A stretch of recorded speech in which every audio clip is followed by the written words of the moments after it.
When I got home after digging up dandelions, I spotted a stack of cash and a bank card on the table. It seems the wealthy husband I picked up 5 years ago is being taken back. I didn't cling to him and beg to be taken along. In my past life, he took our daughter Daodu and another orphan girl from the village, Yanjing, leaving me with nothing but empty words of comfort. Lu Hua, you've been through so much these past 5 years. I'll take Daodu home first.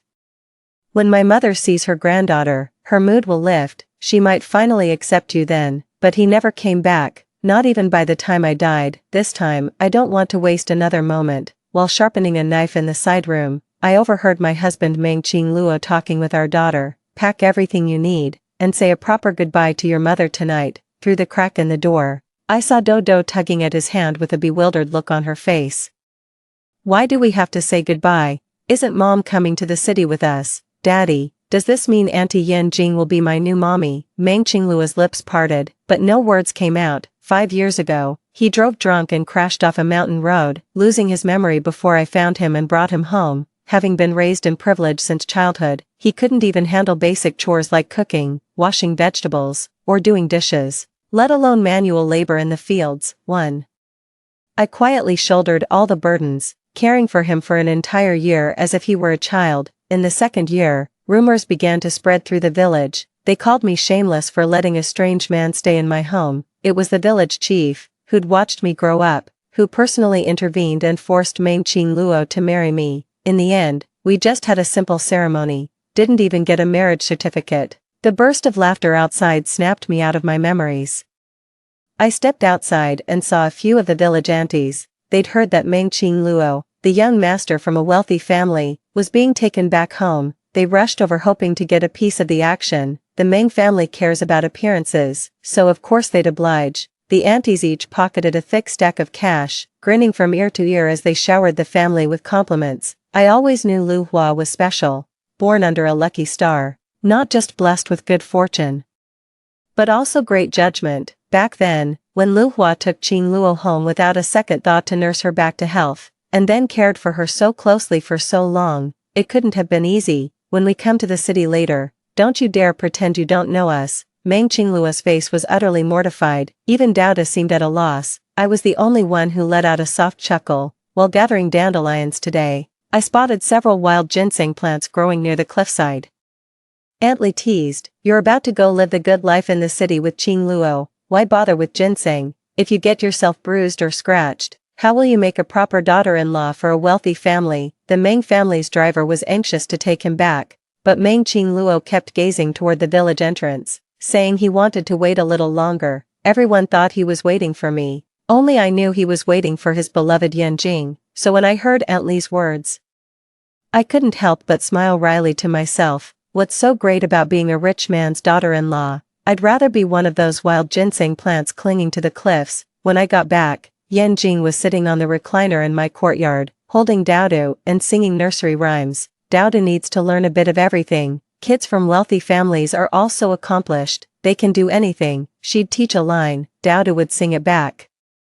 The two of them completely absorbed in their little performance. Meng Qingluo had been writing by the window, but now he set down his brush, looked up, and smiled. At that moment, I felt like an outsider who had intruded into their warm family life. Yanjing was one of the few people in our Shen village who didn't share the predominant family name. Her father passed away early, and her mother worked away from home. A few years ago, for some reason, her mother brought her to live with her.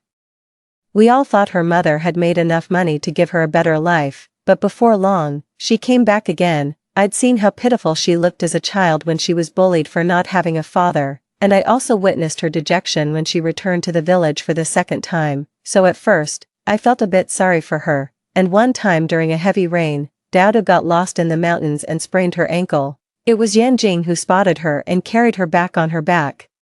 When she brought the child home, Meng Qingluo was reading. After I carried the child inside, she stepped closer for a glance and remarked, "Brother Meng knows so much, it's a shame he lives out here." After that, Yanjing started dropping by my place every few days. The way she addressed him evolved from Brother Meng to Brother Qingluo, and eventually just Qingluo. Several times when I came back after finishing my work, Meng Qingluo even picked up the fish roe from the fish I'd prepared and put it in Yanjing's bowl. Yanjing waved her hand in polite refusal. Lu Hua made this for you too. I really shouldn't take any, Daodu chimed in eagerly. Auntie Jing, you should have some. My dad says fish roe is a delicacy meant only for the most special people, and Auntie Jing is the most special, for their sake. I toiled from dawn till dusk gathering wild vegetables and mountain herbs.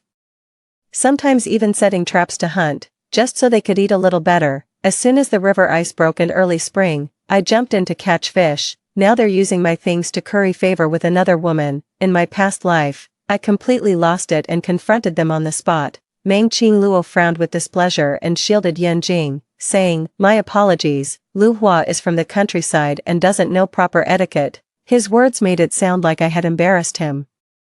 Dodo slammed down his chopsticks and exclaimed, "Mom, it's not a big deal, must you make such a scene?" Yan Jing gently held Daodu's hand and said, "Be good, Daodu, you shouldn't speak to your elders like that." Daodu's eyes welled up with tears. "I'm sorry, Auntie Jing, I just couldn't bear to see you treated that way." Yan Jing looked up at me, her eyes filled with composure and triumph. At that moment, my heart ached with sorrow. Yan Jing's skin was pale and tender, like a freshly peeled bamboo shoot. Standing next to the tall and elegant Meng Qing Luo, they looked utterly mismatched from every angle. That's why in their past life, when Meng Qing Luo brought Yan Jing and Daodu home, no one ever doubted that Yan Jing was Daodu's biological mother. When Meng Qing Luo saw me carrying the bamboo basket, he couldn't help but frown and cover his nose. Every time I came back from work, he'd say I carried the scent of damp earth on me, too. But when he saw the wild ginseng in my basket and the cuts on my arms and legs, a hint of guilt would surface. "You actually went to harvest wild ginseng. The cliffs are too dangerous. If you fell and broke a leg, the gain wouldn't be worth the risk. Didn't I already pay you? Why create hardship where none exists?" His voice trailed off. Perhaps from a guilty conscience, I gave a cold laugh. Old habits die hard. I can't stand being idle. With that, I returned to the inner room to continue making prayer sachets. Meng Qing Luo complained about sleeping poorly in the village, saying he had frequent dreams at night. I often make my own calming and blessing sachets to hang on the mosquito net. When Dodo saw them, she asked me with disgust, "Mom, why are you still making these? The city has every kind of fine spice available. Dad won't suffer from insomnia or have restless dreams anymore." Indeed, the Meng family has always had a sense of superiority. In my previous life, right before they left, I desperately stuffed the car with things, unable to bear parting with them. But before the car even made it out of the village, all those things were thrown out. Aunt saw what happened, picked them up, and brought them back to my house. She kept sighing and said, "Lu Hua, I told you ages ago that city folks can't be trusted. If you just settled for someone from the village back then, you wouldn't have ended up like this. But back then, I just thought my mother-in-law couldn't accept having a country girl as her daughter-in-law, so I worked even harder, determined to earn more money. After spending 3 days and 2 nights in the mountains, I finally managed to kill a wild boar and dragged it back to the village to sell. I immediately used the money to install a telephone at home, but every time I called Daodu, she sounded impatient. "I have to go to ballet class. Auntie Jing is waiting to take me to my violin lesson." I couldn't help myself. I secretly went to the city just to catch a glimpse of her. She clearly saw me after school, yet turned and rushed straight into Yan Jing's arms. Then the two of them happily got into that luxury car I'd never even seen before. After that, I never went back, not until she graduated from college. "I have cancer. The doctor said there's no point in continuing treatment and told me to go home and get my affairs in order." I called Meng Qing Luo, and he fell silent. "Maybe we should get a second opinion at a major hospital, but I don't want any more treatments. I just want to see my daughter." When I showed up at her graduation ceremony, she looked at my haggard face without an ounce of sympathy. She just snapped, "Do you have any idea how important this day is to me? Why did you even come?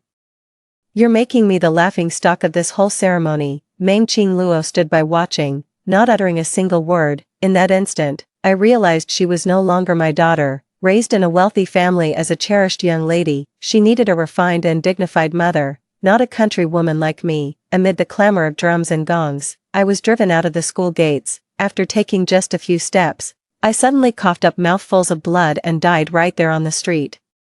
No one dared to get involved, and stray dogs even gnawed off strips of flesh from my corpse. So now I've stopped obsessing over preparing supplies for the father and daughter's return journey. I simply said flatly, "This is for the children at the schoolhouse. My father took in a few children and provided them with an education while he was alive. After he passed away, these children had nowhere else to go, so they continued living in the old schoolhouse. I visit them occasionally, bring them some supplies, and help guide their studies, but Meng Qingluo never paid any attention to me, so naturally, she was unaware of any of this. Dowda was taken aback. I've always treated her well, even when she said unpleasant things. I would usually just let it slide with a smile, but today, I responded with such cold remarks. She said with some displeasure, "They're just a bunch of wild kids, why would you make things for them? Besides, they're just country folk.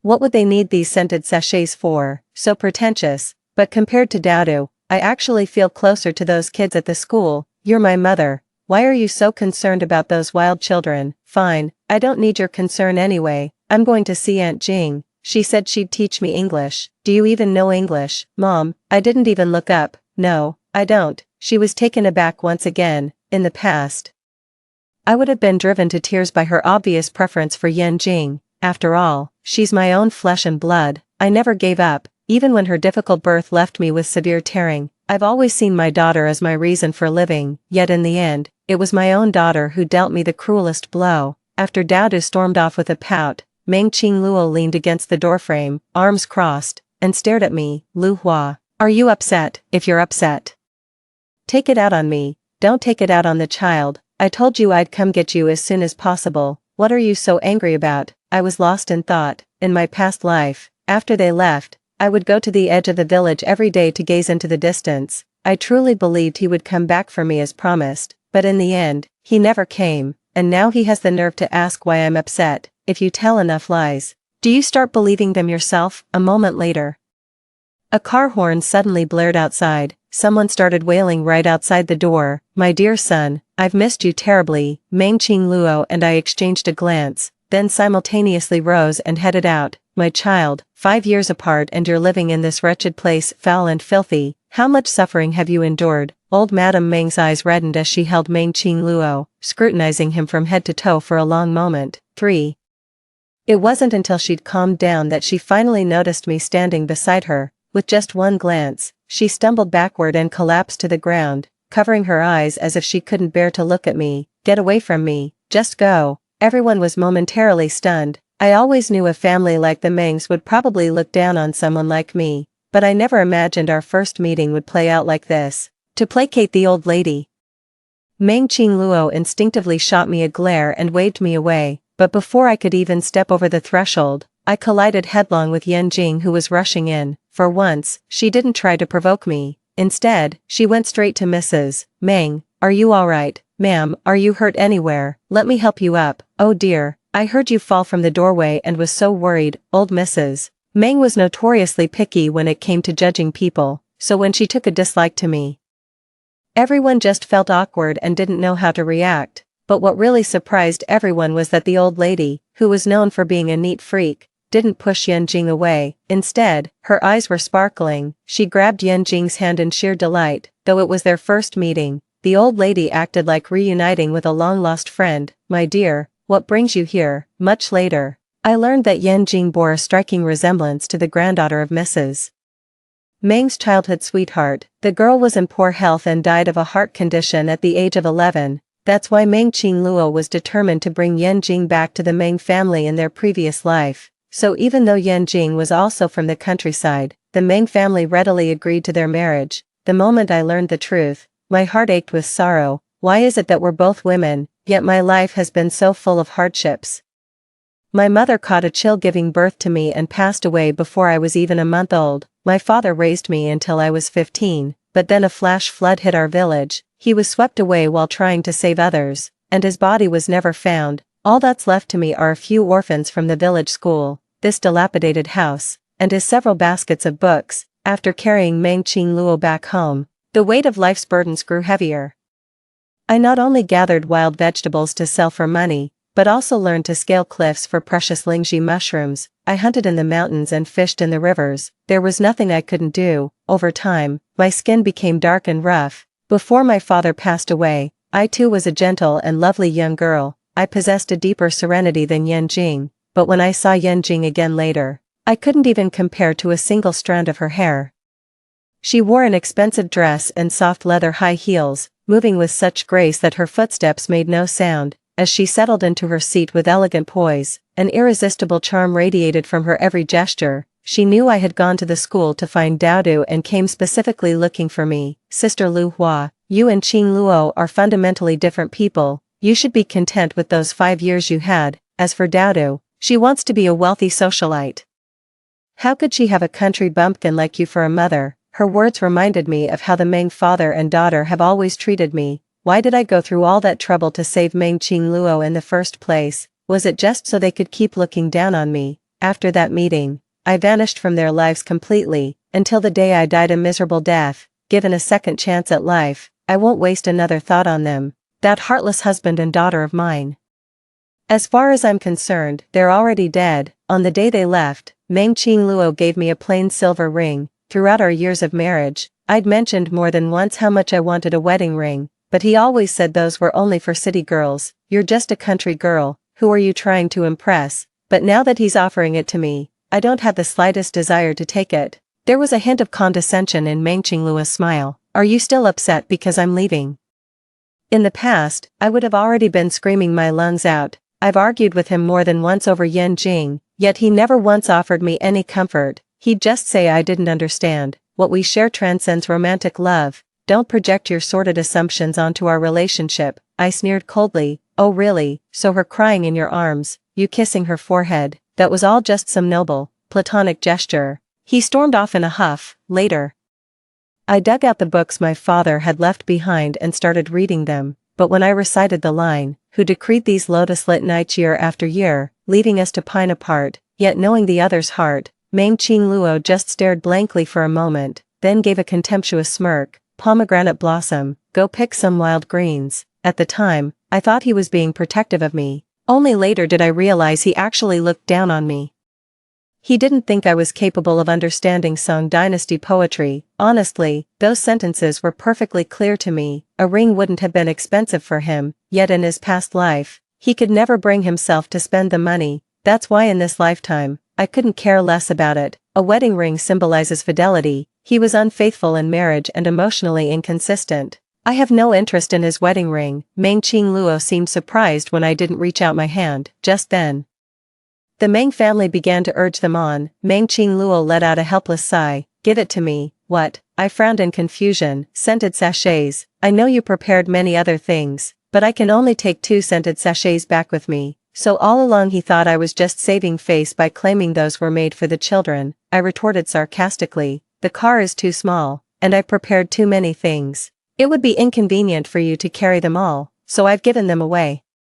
The sachets I make are famous throughout the entire region. The embroidery on them is incredibly lifelike. I personally gather the herbs from the mountains, dry them thoroughly, and stitch them inside. But with making a living, I don't have much time to craft them. All the crafts I made in my spare time were hung by their father-daughter bedside, but later they ended up discarding every single one. Meng Qing Luo still believed I was just putting up a brave front. Just then the car window rolled down, revealing Daoda leaning against Yanjing's shoulder with a laugh. Hurry up and get in the car, Meng Qing Luo. Meng Qing Luo scolded Daoda with a hint of guilt. Why didn't you say goodbye to Mom? That's so rude. Daoda still remembered how cold I'd been to her the day before, so she turned her face away and ignored me, but my eyes caught the hair clip on Yanjing's head in an instant. Give it back. My hair clip, give it back. Yanjing looked surprised, then took it off and tossed it on the ground. This thing is a bit cheap. I'd almost forgotten about it, but asking for a gift back. Lu Hua, you're the first person I've seen do that. When she saved my daughter, I had nothing to properly express my gratitude, so I gave her this hairpin. It was the only gift my father ever gave me while he was alive. That Lunar New Year, he sold a pair of ancestral paperweights to buy me this hairpin. He said, Lu Hua, your mother made me promise to always take good care of you before she passed away. All these years, your father has never given you anything truly special. The rhinestones on it sparkle so brightly. I usually can't bear to wear it for fear of damaging it. Daoda suddenly felt embarrassed and let out a disapproving EW. That father and daughter are always like this. They never take money seriously. Whenever they see me haggling over every penny with people, they find it embarrassing. Yanjing is more in line with their expectations, gentle and graceful, poised and generous. She always had money ready when Dowdu needed it, buying her favorite clothes and candies. Her hair was always adorned with colorful hair ties. Over time, Dowdu naturally grew fond of her, but with me, she became even more resistant. Later, Dowdu developed cavities, and one of her teeth was completely hollowed out. She was in so much pain that she was writhing on the bed. Yanjing was so worried that tears started streaming down her face. "It's all my fault. I shouldn't have given her so much candy, but I just couldn't bear to see her unhappy." Just as I was about to get angry, Meng Qingluo cut in before I could say anything. "I know you think of her as your own. Looking at it this way, they really are better suited for each other." Just as Meng Qingluo turned to get in the car, she suddenly noticed all my herbs in the corner were gone. Even the sieve used for drying the herbs had vanished. He stopped in his tracks, taken by surprise. "What about your precious collection?" Those herbs and spices were how I covered most of our household expenses, yet Meng Qingluo absolutely detested the smell. I gave a faint smile. "It's gone. I've made up my mind to leave Xinjia village. Since I can't take these things with me, I'd better deal with them sooner rather than later." Most people in this village are social climbers. They cozy up to those above them and look down on those below. They're all about status. There's nothing here worth holding on to. 5. In my past life, I refused to leave because I believed Meng Qingluo's promise that he would return for me, but this time I knew he was lying to me, and naturally understood that waiting would be pointless. Meng Qingluo sneered and said, "Should have thrown those away ages ago. Now you finally understand our Meng family's wealth makes your shabby belongings unnecessary, don't you? The money the Meng family gave you is enough to live out your days here without a care in the world." Urged on by Dowdu, they finally left. In the end, my daughter never got to say goodbye to me, not that it needed saying anyway, because she was no longer the precious daughter I had risked my life to bring into this world. Angry, though she was barely over 3 years old, Yanjing had already twisted her beyond recognition. Unlike in my past life, Meng Qingluo actually had a phone installed for me before leaving. "If you ever run into any trouble, just give me a call, but I don't know how to fight, and I won't take his money either. It's tainted. I'm going somewhere new to live my own life." Meng Qingluo's first night back at the Meng residence, he expected to feel comfortable and at ease, even a sense of relief. After all, he'd finally broken free from Shenluhua and that backward, fish-stench village, yet he lay awake until midnight. Something felt missing. Gazing at the ornate ceiling, he felt an emptiness. He thought there should be a mosquito net, with calming sachets hanging before it. The perfume in the room struck him as rather tacky. He barely slept a wink all night. He woke up feeling lightheaded, with dark circles under his eyes. He was still somewhat distracted during breakfast. Mrs.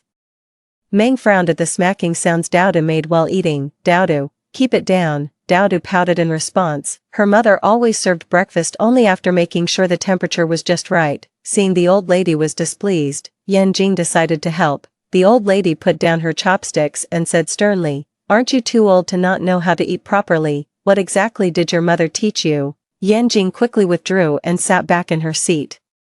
Children are quick to pick up on subtle cues, and she immediately sensed her grandmother's disapproval. Even Auntie Jing no longer shielded her with the same fierce protectiveness as before. Her eyes welled up with hurt, tears spilling down her cheeks in an instant. After breakfast, Dowdu sat on the backyard swing, lost in thought. Meng Qingluo asked why she wasn't joining the fun. "I'm missing my mom a little." So Meng Qingluo dialed the landline number they'd installed for Shenluhua.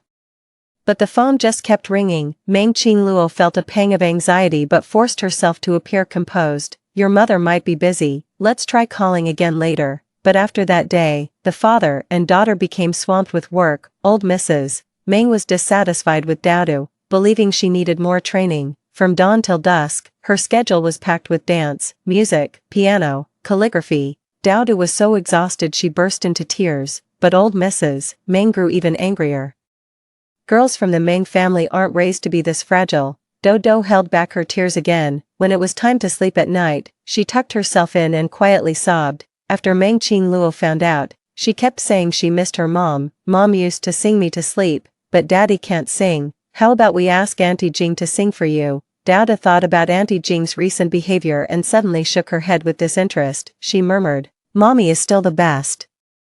When the father and daughter finally found time to visit Xinjia village, a whole month had already passed. Auntie Li came shamelessly asking for favors again. Just like before, Meng Qingluo gave her a generous red envelope and asked about what Shen Luhua had been up to lately. Is she doing alright? She probably isn't as nitpicky as she used to be, right? Aunt Li exclaimed in surprise. Luhua, she left the very day you did. Meng Qingluo hurried to the old house, pushing the door open. He found the place draped in cobwebs. The courtyard was blanketed with a thick layer of dust. It looks like no one has lived here for a long time. Meng Qingluo rushed into the bedroom and saw that even the bedding was gone from the bed, leaving only a pile of bare straw. The bank card he had left for Shen Luhua before leaving was now lying in the straw pile. He muttered to himself, "It seems your mother is really angry this time." 6. When she comes back, don't say anything that might upset her. Dowda nodded earnestly, though with a hint of childish confusion. After leaving Xinjia village, I also moved to the city. During the day, I'd make a few scented sachets to sell at a wellness shop I frequented. I took on a part-time evening job teaching at a night school. The pay wasn't much, but it was enough to cover my living expenses. Before long, I had managed to save up a small nest egg. I used to skimp on things for myself. New clothes, skincare, every penny went to that father and daughter. Now I can finally focus on taking care of myself. I have more time for reading, and more time for skincare and self-care. Soon enough, my overall demeanor improved, my outward appearance became increasingly striking. Even the owner of the wellness shop said I'm looking more and more beautiful. Luhua, you've changed so much. It seems a divorced woman doesn't necessarily have a hard life after all. But she wasn't entirely right. Meng Qingluo and I never actually registered our marriage, so there was no divorce to speak of. Someone actually asked for my contact at night school, then they confessed their feelings after connecting. Ms. Shen, I really like you. Would you be my girlfriend? But I have zero interest in romance. My mind was completely occupied with thoughts of how to become a better version of myself. Then one day, the owner of the wellness shop gave me a call.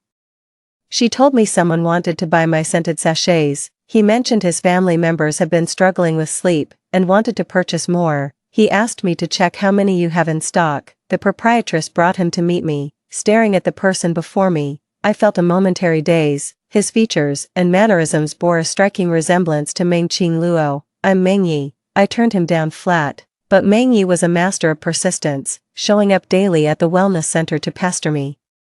Eventually he started camping out by the night school entrance. Every evening after class, I'd spot him waving from the driver's seat of that flashy red sports car. Sis Shen, I'm over here. My classmates started teasing us, and my face instantly turned bright red. Dear sister, could you make a few extra for me? I'll bring them home to butter up my mom. Maybe she'll finally agree to let me manage one of the subsidiary companies. He came every single day, rain or shine. By the second month, he went straight for a confession. Honestly, it's fine if we can't get the sachet. How about being my girlfriend instead? Sis, you're way more precious than any sachet could ever be. I nearly choked on my drink. I've never heard such tacky yet passionate sweet talk before. After a long pause, I finally found my voice. I bring misfortune to my husband. During the 5 years we were together, my ex-husband lived a life of hardship, exposed to the elements, and ended up with a host of illnesses.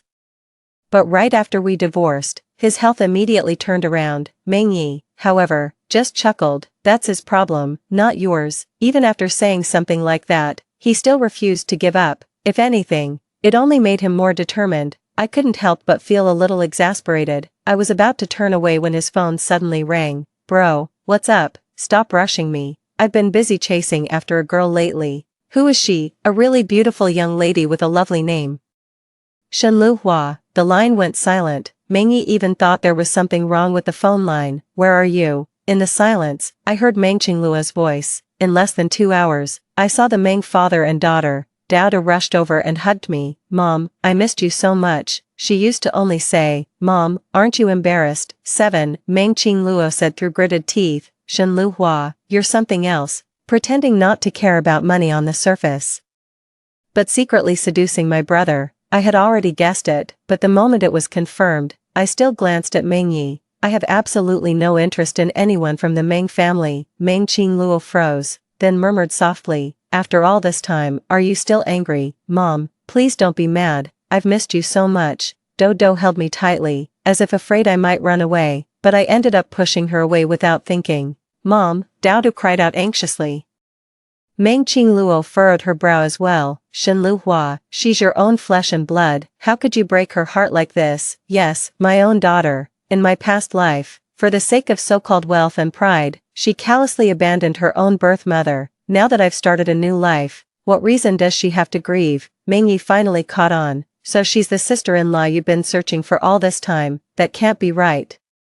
She claimed she was jinxed in marriage, said her husband was a penniless wreck in poor health, and things only improved after their divorce. In the end, everyone fell silent, but soon after, Meng Yi gave a composed smile. It's no big deal. What era is this? Divorce is completely normal, bro. If it makes you uncomfortable, I can move out, Meng Qingluo said coldly. Do you really think mom would approve of you chasing after your sister-in-law? Meng Yi raised an eyebrow. Ex-sister-in-law. Wait, no, you never even got a marriage certificate, so she's just your ex-girlfriend, right? Besides, if you don't want her, why can't I have her? I never wanted to be the Meng family heir anyway. I couldn't help but smash the cup in my hand. Get the hell out of here. I kicked all three of them out, but then, as if they were competing, they all ended up finding places to live near me. They show up at my doorstep every day like clockwork. Sometimes he'd offer to drive me to class. Other times he'd rush to the wellness shop to bring me sachets. Unbelievable. Dowda repeatedly poured out her grievances about living with the Meng family. Old Mrs. Meng didn't like her, and Yan Jing was too busy currying favor with the matriarch to pay her any attention. Living with the Meng family made her utterly miserable. After all, she's my own flesh and blood. Hearing her cry tugged at my heartstrings. Mom, can I please stay with you? I don't want to go back to the Mengs. I waved my hand dismissively. This place is too small for both of us. Her head drooped in disappointment. Meng Qingluo held Daodu in a comforting embrace. Lu Hua, let bygones be bygones. We should focus on building a good life together as a family. I scoffed. I used to want that too, but didn't you all think I wasn't good enough for your family? The father and daughter stood frozen in stunned silence. But I couldn't be bothered with their reaction. I just shut the door right in their faces. Moments later, rain suddenly started pouring outside. I watched the father and daughter walk away under an umbrella, one tall and one small. For a fleeting moment, my mind went blank. I used to watch them walk away like this from behind all the time, but this time, the feeling was completely different. So this is what it feels like to live for yourself. Such a wonderful feeling. A few days later, Yan Jing showed up. She was waiting for me outside the night school after class, and as soon as she saw me, she raised her hand to hit me, but I grabbed her wrist and shoved her away forcefully. Shen Lu Hua, you shameless hussy, how dare you seduce my husband? Meng Qingluo came chasing after her with Daodu in tow. Don't you dare talk about my mother like that. Lu Hua has nothing to do with this. For the first time, the Meng father and daughter actually chose to stand up for me. It's clear that after returning to the Meng family, Yan Jing couldn't wait to achieve her goals and revealed her true nature. That's what made the Meng father and daughter so disgusted with her. Yan Jing's eyes reddened. But Qingluo, if you keep neglecting the corporation like this, mother will only get angrier. Meng Qingluo remained non-committal. What she needs is someone who can smoothly take over the conglomerate after she's gone. Right now, she just needs a puppet. Anyone would do. It seems the dramas of wealthy families truly never end. For a fleeting moment, I actually felt relieved that I wasn't the one who went with the Meng family back then. Yan Jing suddenly dropped to her knees before me. Lu Hua, you need to let go. This isn't good for Qingluo or Daodu. I found it rather absurd. 8. They're the ones entangled in this father-daughter conflict. Why should I be the one to back off? Is it just because I wasn't born into a wealthy family? I turned my gaze to Meng Qingluo. If you don't want me to be sick at the sight of you, then get lost and leave me in peace. Meng Qingluo stood frozen. I've never said anything so harsh and hurtful before. After a long silence, he finally spoke. You really don't love me anymore. Do you really despise me that much? I don't despise you. Nor do I love you. I just want to live my own life, a life without any of you in it. Meng Qingluo let out a deep sigh. Daodu's tears fell in big drops at first, and she absolutely refused to leave. Meng Qingluo picked her up and stuffed her into the car. Only when the car had gone far into the distance did I truly begin to relax. I turned around, ready to head home. I saw Meng Yi standing under the tree with a complicated expression. Before I could say anything, he smiled with a sense of relief. I know you don't want to see anyone from the Meng family. I've already returned the house. After a few steps, he turned back and gave me a warm smile. You're truly beautiful. I really like you. And it's such a shame we didn't meet sooner." His figure grew more distant until he vanished around the street corner. After that day, I never heard from any of them again. It was only by chance, during a visit back to Xinjia village, that I heard them mention it. They said Yan Jing had been kicked out of the Meng family. It turned out that when her mother took her to the city back then, it was to force her into prostitution. Later, she fell ill and had to be sent back home to recover. She had been scheming all along to marry into a wealthy family, but in the end, to her surprise, the Meng family had thoroughly investigated her background. Once again, she fell out of favor with both Mr. Meng and his daughter.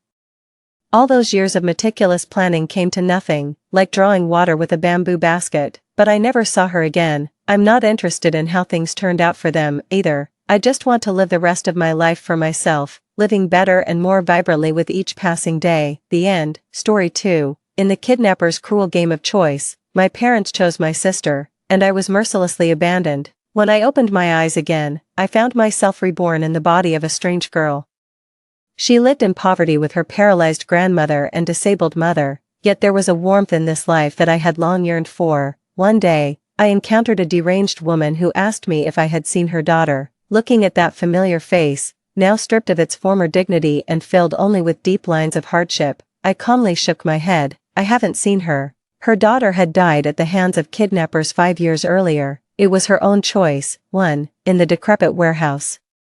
My sister and I were bound with ropes, our mouths stuffed with rags. A camera was set up directly in front of us, while the kidnapper behind us devoured his meal, laughing heartily. "Lin Cheng, have you decided which precious daughter will die?" he taunted. My sister whimpered softly, trembling all over in fear, while I stared calmly at the monitor beside us. It clearly displayed the faces of my parents, once dignified and composed, now aged a decade overnight. Their expressions filled with sorrow and exhaustion as they pleaded incessantly, "Don't hurt my daughter, please, we'll give you whatever money you want, don't harm them, please, I beg you." Suddenly, the sound of a breaking liquor bottle erupted behind us, instinctively shielding my sister. Shards of glass grazed my face, quickly drawing blood. "Lin Cheng, now you beg me. When my company went bankrupt and I begged you for help, did you care? Money is useless. Today I want your daughter to join me in death. You have 3 minutes to decide, save the elder or the younger. If time runs out and you haven't chosen, they both die." As his words ended, a countdown began to echo around us. Each second ticked by like a deathly march. My sister shook more violently, her naive eyes filled with terror, hot tears dropping onto my shoulder, making my own eyes sting. Not long into the countdown, I heard my mother's desperate voice, "Save the younger. Don't hurt my Emin, please." Unsurprisingly, I was forsaken. Although I had anticipated this outcome, hearing my parents make that choice still brought a great surge of grief. It seemed my parents truly didn't love me. At that moment, I felt all strength leave me. I collapsed to the ground, hearing nothing, vision darkening. The kidnapper dragged my sister away, then returned to rip the rag from my mouth. "Kid, you have 1 minute for your last words." Again, the ticking of the countdown.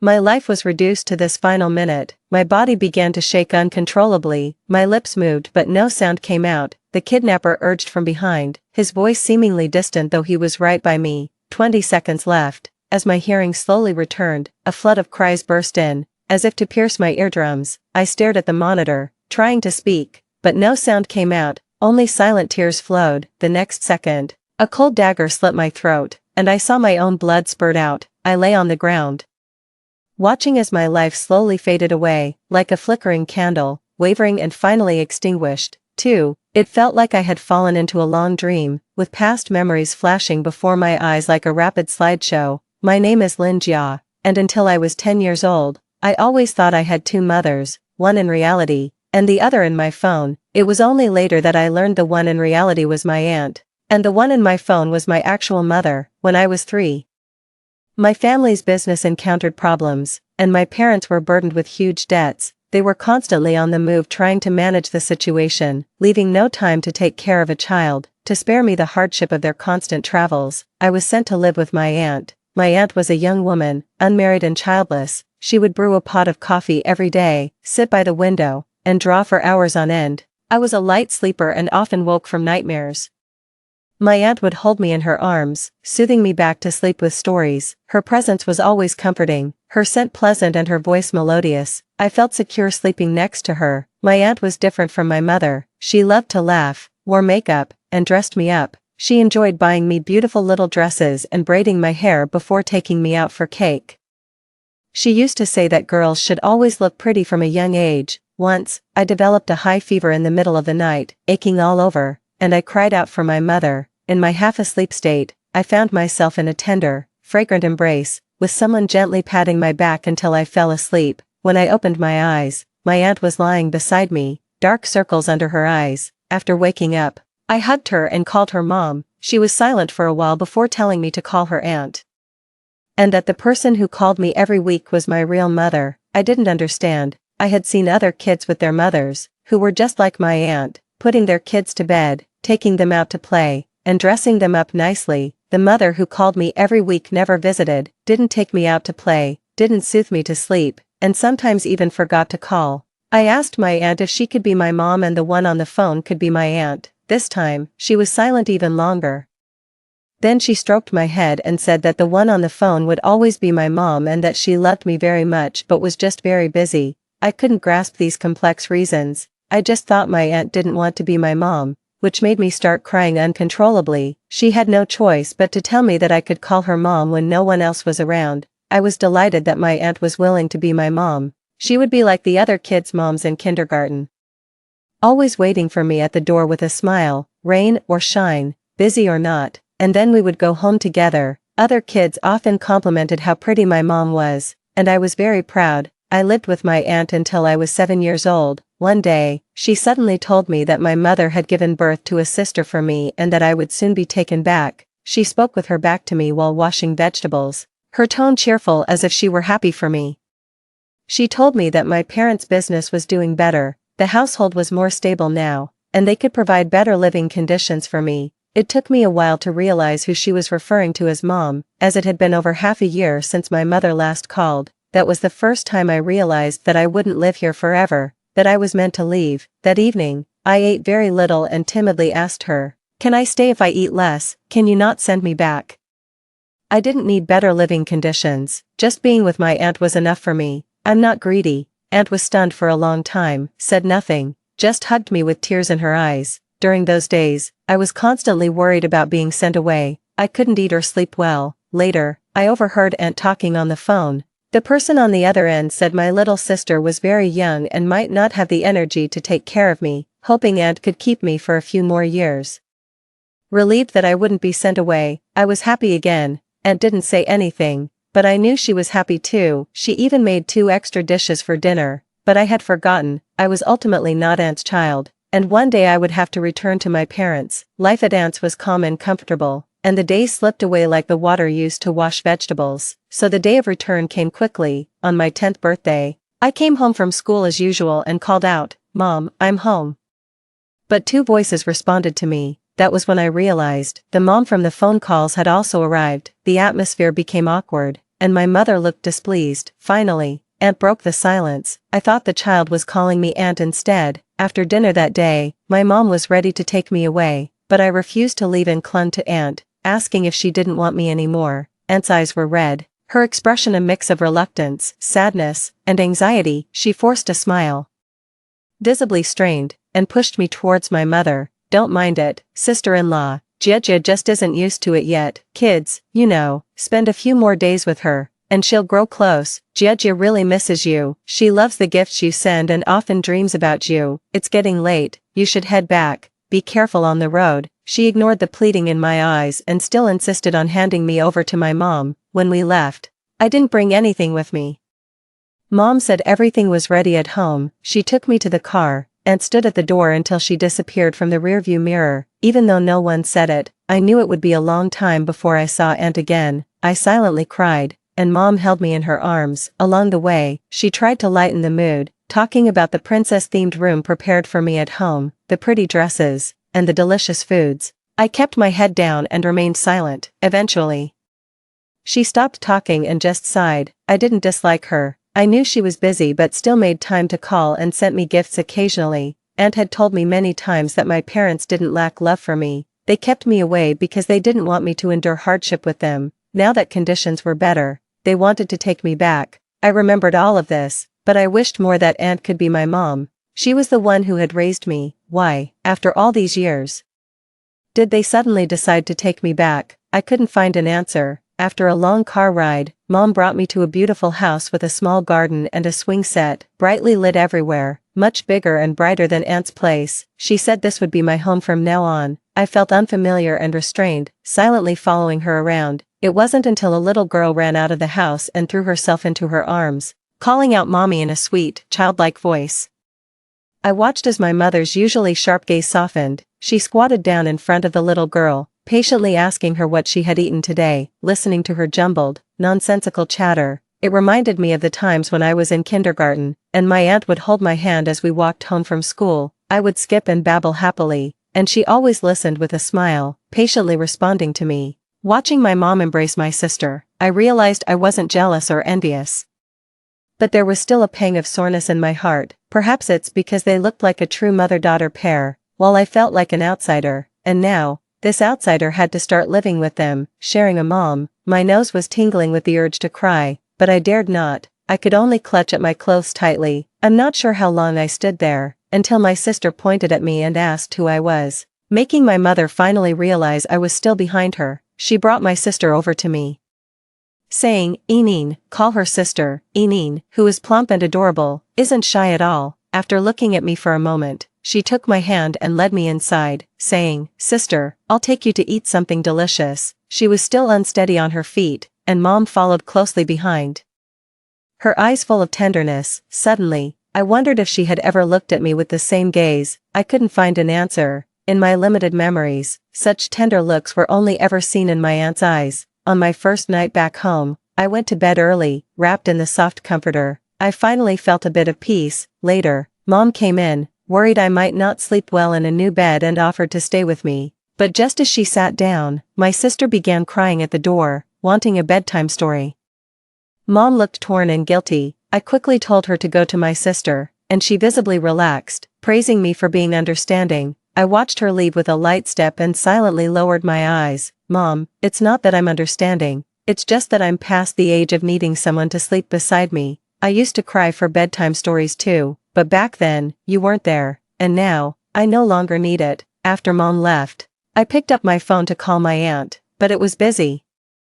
I figured she must be occupied with something, so I decided to wait until she was free. Meanwhile, I listened to the laughter of Mom and my sister from next door and drifted off to sleep unknowingly. A week later, when Dad came back from a business trip, he brought dresses for me and my sister as gifts. My sister's fit perfectly, but mine was too small and not in a color I liked. Dad apologized awkwardly, promising to get me another one. I just shook my head. It was understandable.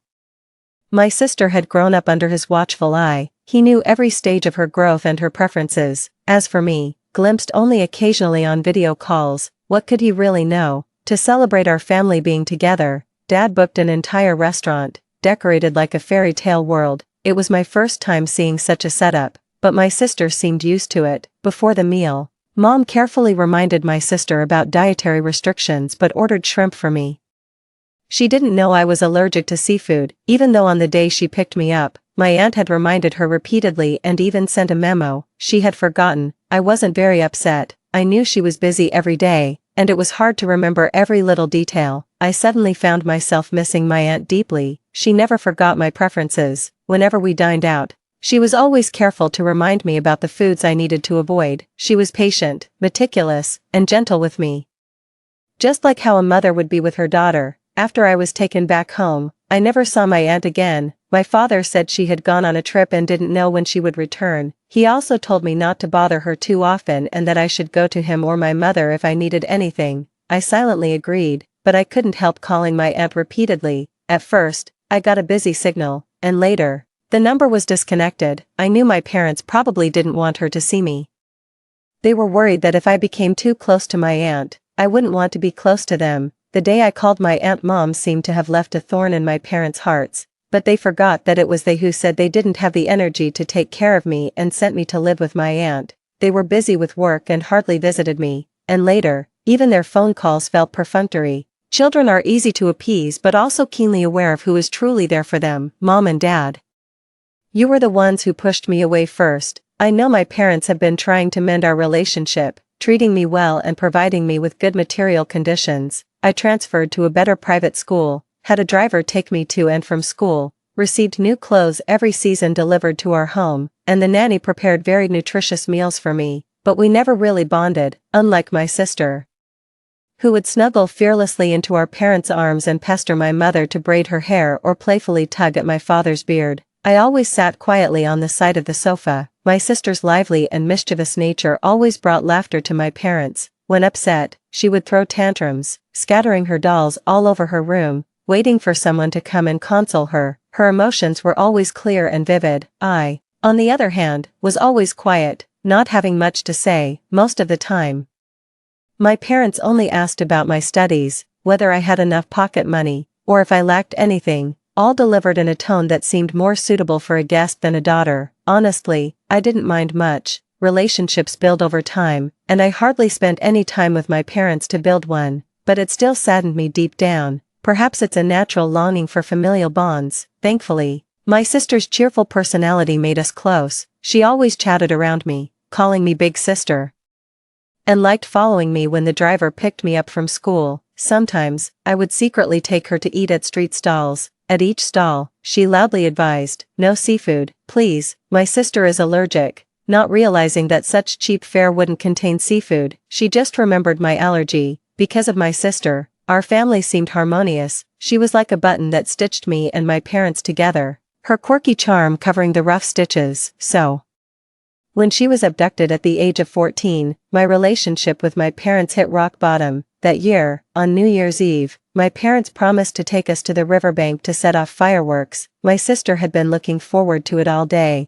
but at the last minute, they were held up by a work call and couldn't make it. Distraught, my sister threw a tantrum and even started a hunger strike. Thinking it was not far, just a 10-minute drive near our villa, I asked the butler to drive us there.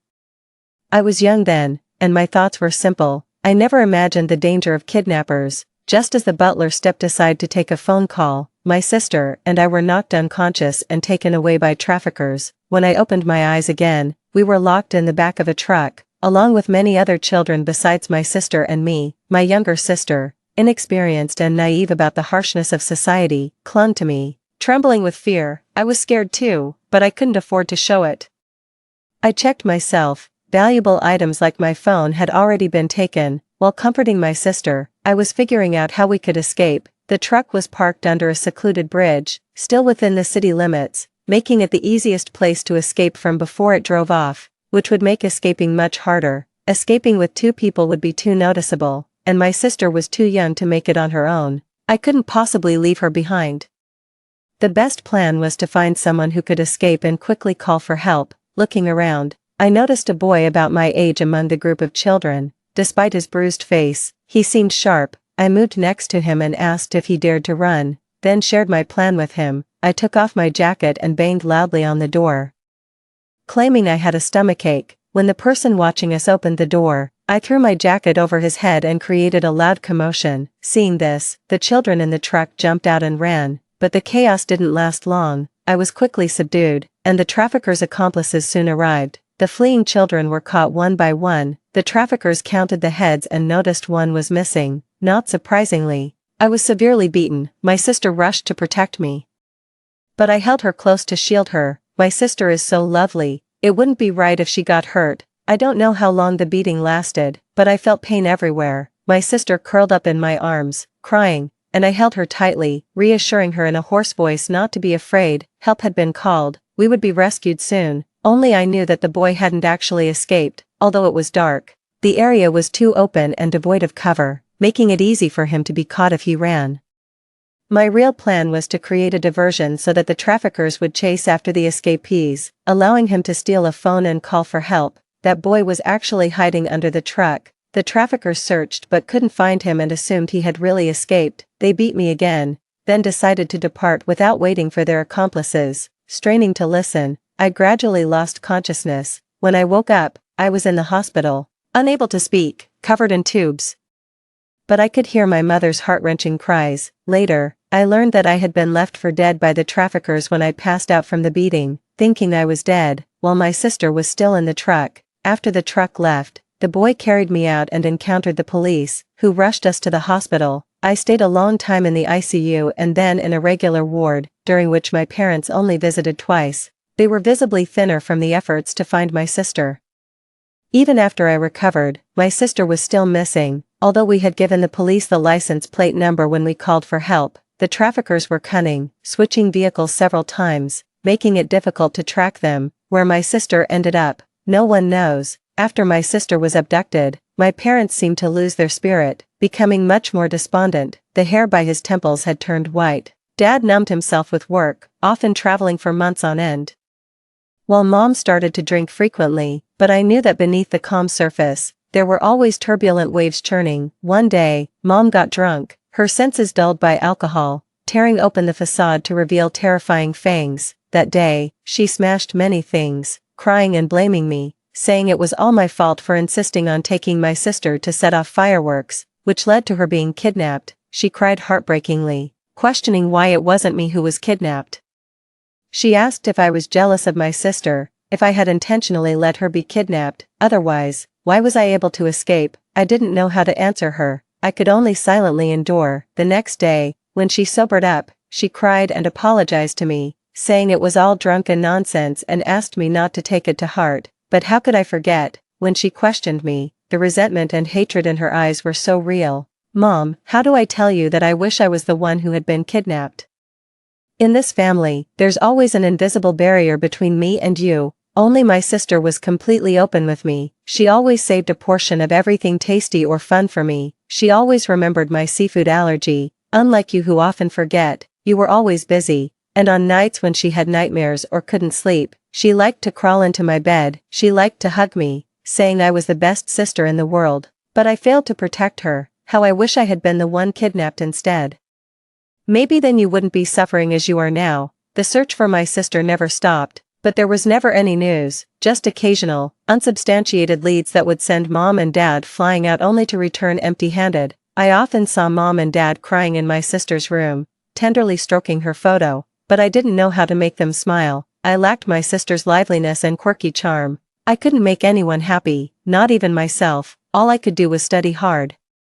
Always staying at the top of my class, I participated in many competitions and won many awards and certificates. Though Mom and Dad never cared, I didn't know why I was doing it, but not letting Mom and Dad worry or be disappointed seemed to be the only thing I could do. I knew I couldn't replace my sister in their hearts, but I still hoped they could find a moment of joy because of me. In high school, a boy transferred into my class. I recognized him as the boy who had escaped that night.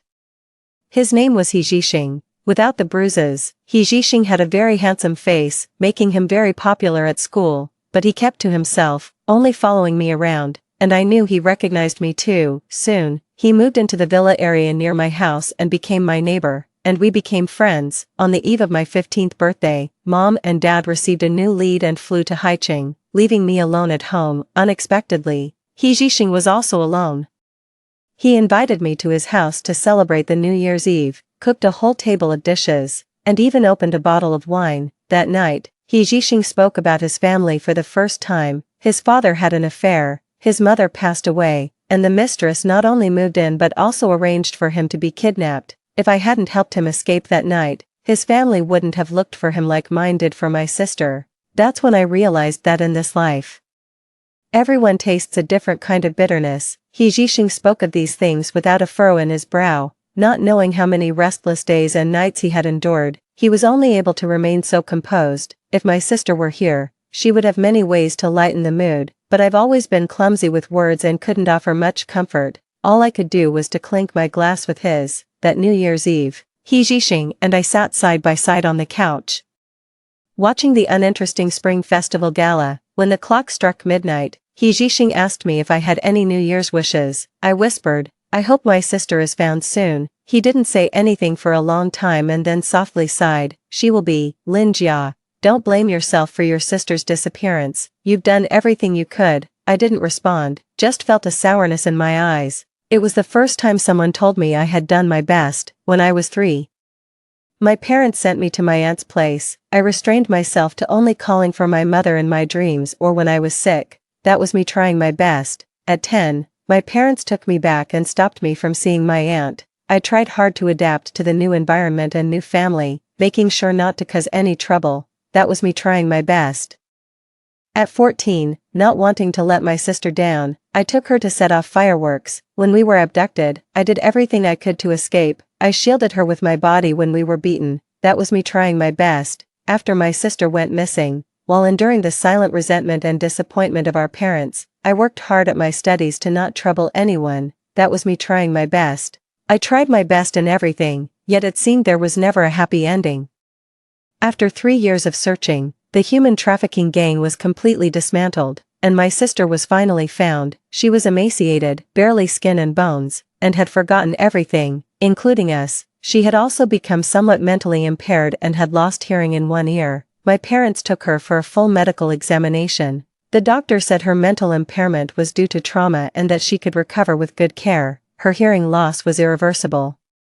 She would need a hearing aid for life, but thankfully, my sister was alive and back. My parents' worries were greatly reduced, and they started actively participating in her treatment. During the first month, she often screamed in the middle of the night, curling up in the closet while crying and yelling, "Don't hit me, big sister, Eneen is in so much pain, save me." Every day and night she was trafficked. She had hoped for her big sister to rescue her. During those busy days, the person she relied on the most was me, but I was also the one who led to her being trafficked. In that moment, I couldn't bring myself to approach her. I could only stand aside. My mother sat on the ground, holding her and crying. Through her blurry tears, she looked at me, her eyes filled with disappointment. Her gaze seemed to ask, "She trusted you so much, why didn't you protect her?" I fled back to my room. I sat there, hating myself for my helplessness that had led to my sister's current state. I don't know how long I sat there until a beam of light reflected on the window. It was He Jixing signaling me to check my phone with his flashlight. It was our unique way of greeting each other. I picked up my phone, and indeed, there was a message, "Go to sleep early, we'll have croissant sandwiches for breakfast." The two of us, alienated from our family, found solace in each other this way. After my sister was found, her condition was very unstable. Sometimes she would remember our mother, and sometimes she would be wary of everyone. She often ran out subconsciously, muttering about going home. We hired many nannies and aides to watch over her 24 hours a day. Mom retired from her company to dedicate herself full-time to my sister's treatment. The doctors suggested revisiting activities my sister used to enjoy, as they believed it would aid her recovery and rehabilitation. It was like helping her grow up all over again. Mom would make desserts with her in the kitchen and read her stories every night to help her sleep. They often whispered and laughed together. While I could only watch from a distance, I saw that Mom was exhausted, yet her eyes always sparkled with a light that belonged only to my sister, a light that had dimmed for 3 years but was now bright again. I should be happy, but why is there still a sour feeling deep within me? Then one night, after my sister woke from a nightmare, she ran into my room and crawled into my bed, hugging me and saying, "Sister, Eneen is scared." I noticed a fleeting stiffness on Mom's face. That night, my sister slept with me, and Mom stayed up all night in the living room. I wasn't sure if Mom was suffering from insomnia or simply didn't want to sleep, but suddenly, I remembered her drunkenly accusing me of being jealous of my sister and intentionally letting her get kidnapped. Was Mom worried that I might secretly let my sister run away again? I forced myself not to think about it, but I couldn't suppress the sadness within me. Since then, I've been coming home as late as possible every night, always after my sister had gone to bed. He Jihong probably knew about my family situation, but he never asked. Instead, he would run laps with me around the track field whenever I didn't want to go home, and then he'd talk about what we would eat the next morning. If it weren't for He Jihong, I don't know how I would have coped during that time. In the second semester of my senior year, Mom told me my sister's condition was unstable, and since I was about to take my college entrance exams, she and Dad decided to take my sister to the southern city for a year of convalescence. I knew it wasn't really about not disturbing me, it was because my presence seemed to unsettle my sister. Even if she didn't remember me, she always liked being near me, which our parents didn't want. I didn't say anything and silently agreed. I knew I would never be the chosen one, and I was okay with that. But then, one day, my aunt suddenly visited, and for the first time in 8 years, I saw her again. She was as beautiful and elegant as I remembered, with tears in her eyes. She remarked how much I had grown and how good I looked now. She brought many gifts for both me and my sister, souvenirs from her travels around the world. While we were opening the gifts, she and my parents went to the study. I heard them arguing. How can you call yourself parents? Enin is pitiable, but isn't Jieja your daughter too? You three are moving to the southern city, leaving Jieja here alone. How can you bear it? You guard against me, fine, but Jieja is your own daughter. How could she possibly harm Enin? If you don't want to take care of her, don't stop me from doing it. I looked down at the teddy bear in my hands when suddenly a cold hand touched my face. Sister, why are you crying? Does it hurt somewhere? Let Enin blow on it, and it won't hurt anymore. I touched my face, feeling the wetness. I didn't mean to cry. What's there to cry about? I'm grown up now. I can take good care of myself. I eat when I'm hungry, add clothes when I'm cold. Even if my parents have moved to the southern city, I won't live too poorly. But I forgot, human hearts are made of flesh. When you always see yourself as the one left behind, it still hurts. That day, my aunt argued with my parents in the study for a long time. She left with tears in her eyes, and the very next day, my parents took my sister to the southern city. I wasn't surprised by this outcome. During the 6 months after my parents and sister left, they never came back. Occasionally, I would come across photos on my mom's social media, showing them swimming, visiting amusement parks, and doing various family activities with my sister. It was a life I had never been part of. They wore matching clothes, laughed happily for the camera, and my sister seemed much better. I looked at those photos and secretly cried under my blanket. I knew my sister had suffered a lot, and I shouldn't compare, but I couldn't help feeling envious. My parents and I never had such moments, not even after I was brought back home. They seldom attended parent-teacher meetings. They were always too busy, too occupied to be part of my growing up, but they always had endless patience for my sister. They say comparison is the thief of joy, but how can I face it without comparing? Aren't I their child as well? Sometimes I wonder, if I had been the one kidnapped, would my parents have searched for me with the same urgency and perseverance? Would they have re-experienced growing up with me? I keep telling myself they would. But would they, really? I don't know. In my senior year of high school, I studied hard and scored high, deliberately choosing a university far away. I hardly went home during holidays, claiming the journey was too long and taxing. My parents didn't say much, and He Jihong always stayed to keep me company. Whether I was home or not didn't really matter to my parents, and I had come to terms with that. All relationships in the world shouldn't be forced, although I was born into the Lin family. Our bond was too shallow. From then on, we should just wish each other well from a distance, so I calmly accepted and distanced myself. But fate, it seems, always likes to play games with people. During the winter break of my freshman year, my sister and I were kidnapped. The kidnapper was a business rival of my parents. He didn't want money or anything else, just forced my parents to choose between my sister and me. My sister was terrified and crying, but I was calm. From the moment the kidnapper made his demand, I knew I would be the one left behind. I didn't need them to make a choice. I would always protect my sister. I had sworn never to let her get hurt again. Watching my parents plead sorrowfully on the screen, I even felt a flicker of happiness. At least it seemed like some of their grief might be for me. The kidnapper gave us 3 minutes to decide, but my mom chose my sister before time was up, so afraid of her getting hurt again.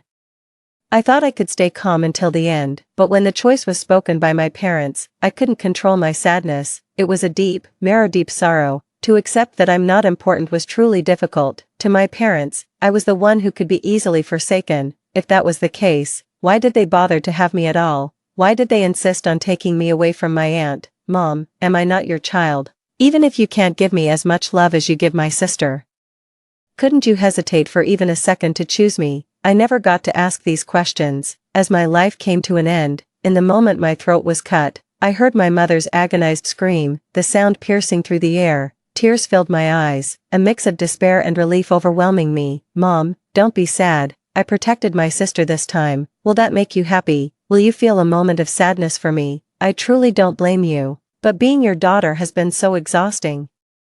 It was you who brought me into this world, and now you've also chosen to let me go. In a way, it brings things full circle. In the next life, let's not meet again. I lay on the ground, warm blood spreading across my cheeks. I'm so tired, so very tired. Let me sleep. It'll be alright if I can just fall asleep. There will be no more pain, no more sadness. Just before I closed my eyes, I saw my sister struggling frantically. She was bound, yet she still crawled desperately towards me. I tried to speak, but blood spurted from my mouth, and no sound came out. only my lips moving silently. Eneen, grow up well, sister can't stay with you anymore, you need to grow up well. Darkness enveloped me, and I finally fell asleep. Where do people go after they die, heaven or hell? It seems like neither. I wandered aimlessly through chaos, surrounded by darkness, with only a faint light in the distance. Instinctively, I moved towards the light, trying to grasp it, but I could never reach it. I kept running and running, only to fall into a deep pit. Startled awake, everything before my eyes was a blur. In my daze, a figure sat by my bed, wiping my sweat and feeding me medicine. I tried to speak, my voice hoarse. Mom, do you really not want me anymore? This child, talking nonsense with a fever. The figure scolded and was about to leave. I instinctively grabbed her, wanting to speak, wanting to hold her back. But I couldn't make a sound, only tears kept flowing. She sat down beside me again, gently wiping my tears. Why are you still crying? Be good, you'll feel better after taking your medicine. I swallowed the pills with difficulty and urgently clutched the corner of her clothes. Mom, don't go. With a sigh, I fell into a warm embrace, carrying a hint of laundry detergent scent. She gently patted my back, soothing me to sleep with the gentlest voice. I clung tightly, my hands gripping that piece of cloth as if a drowning person clung to a piece of driftwood. Mom, why have you never held me like this before? Mom, you still love me, right? Mom, don't give up on me. I drifted back to sleep, and this time I saw a girl, her face streaked with tears, waving at me. Please, take care of Mom and Grandma for me. I have to go. I tried to speak, to hold her, but I couldn't move. Not a sound came out. The instant she disappeared, a flood of memories surged into my mind. I suddenly realized I had died, and yet, I was reborn. Mom, I suddenly sat up in bed, my chest heaving as I gasped for air. The sensation of a blade cutting through my throat felt as if it still lingered on my skin, and I unsettledly placed my hand on my throat. No wound. I forgot again. I am no longer Lin Jia. This is the 7th day of my rebirth, and I still haven't adapted to the new identity, haunted every night by dreams of the night I was kidnapped, originally. After being executed by my kidnappers, I thought I was dead, but my soul unexpectedly entered the body of a girl named Chun Rui, who drowned while trying to save someone. The figure waving at me then was her departing soul. By a strange twist of fate, I entered her body and got a second chance to live. However, there's a 5-year gap between me and Chun Rui. The details of the kidnapping and execution feel as if they happened just a second ago. Yet now, it has been 5 years since I died.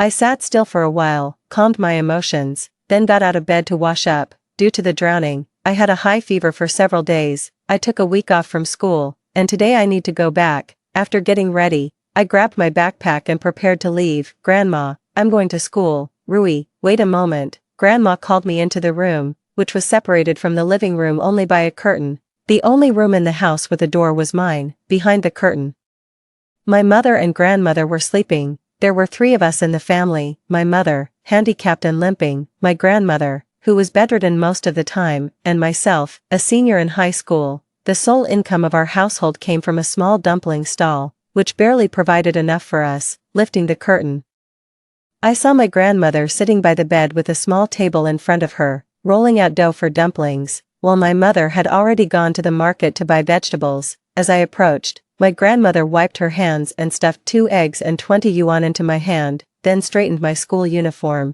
You've just recovered from illness. Make sure to keep warm and don't catch a cold again. Your studies in senior year are demanding. Make sure you get enough nutrition and have some extra meat at school during lunch. The chilly breeze of early autumn was in the air as I walked down the street with 2 warm eggs in my pocket, feeling a comforting warmth all over. Although Chun Rui's family was not wealthy, her mother and grandmother never skimped on her. They made sure she had the best of what they could afford, especially now that she was in her final year of high school. They would occasionally give her some pocket money to buy extra meals for herself.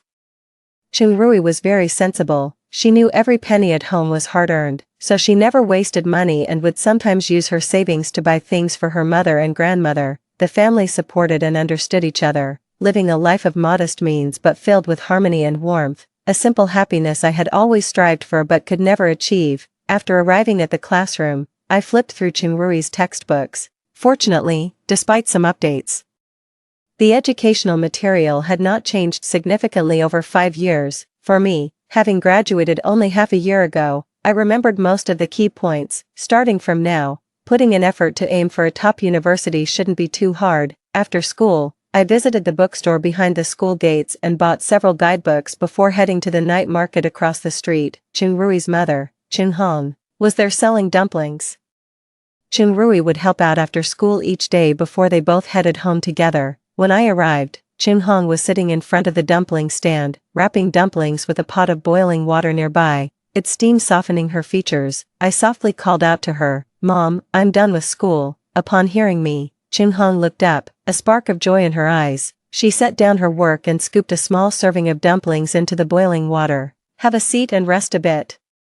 I've saved a bowl of your favorite shepherd's purse dumplings for you." I put down my backpack, tidied up the dining table, and wiped it clean. "Are there many left unsold?" "Just a few bowls left. We'll head home after they're sold." Chun Hong placed a steaming bowl of dumplings before me and sat back down to continue her work, the light above casting a thin shadow of her slender figure on the ground. Steam rose from the bowl, moistening my eyes. Chun Hong looked back at me with a smile, her gentle eyes hidden behind the mist. "Eat up before it gets cold." I bowed my head, burying my face in the bowl, and scooped a dumpling into my mouth. The heat, mixed with the fresh aroma of shepherd's purse and a hint of white pepper, warmed me from my stomach to my heart. I scooped another dumpling, savoring the cherished flavor in silence. I finished the entire bowl cleanly, not even leaving any soup behind. Chun Hong took my bowl with a smile, saying that a good appetite was a sign of quick recovery. After returning home with Chun Hong, my grandmother had already gone to bed.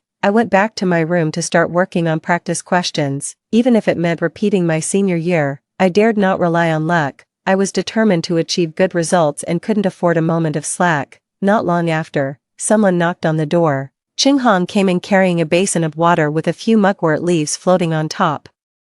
There was a hint of worry in her eyes. "Grandma said you had another nightmare this morning. It's been several days in a row now. You can't keep having poor sleep like this." As she spoke, she dipped the mugwort leaves in the water and shook them over the side of my bed, then dabbed her wet fingers on my forehead. "It's probably from the shock of falling into the water that day. Let's go to the temple this weekend." I nodded obediently. "Okay." On Saturday, Chun Hong got up early and took me to the temple at the foot of the mountain. The temple was built halfway up the mountain, inaccessible by cars and without a convenient path. To pay respects, one had to climb the stairs step by step. Despite this, the temple was bustling with visitors because it was known to be particularly efficacious. Chun Hong's legs weren't in good condition, so she climbed slowly, leading me by the hand with a light sweat on her forehead, yet she appeared cheerful.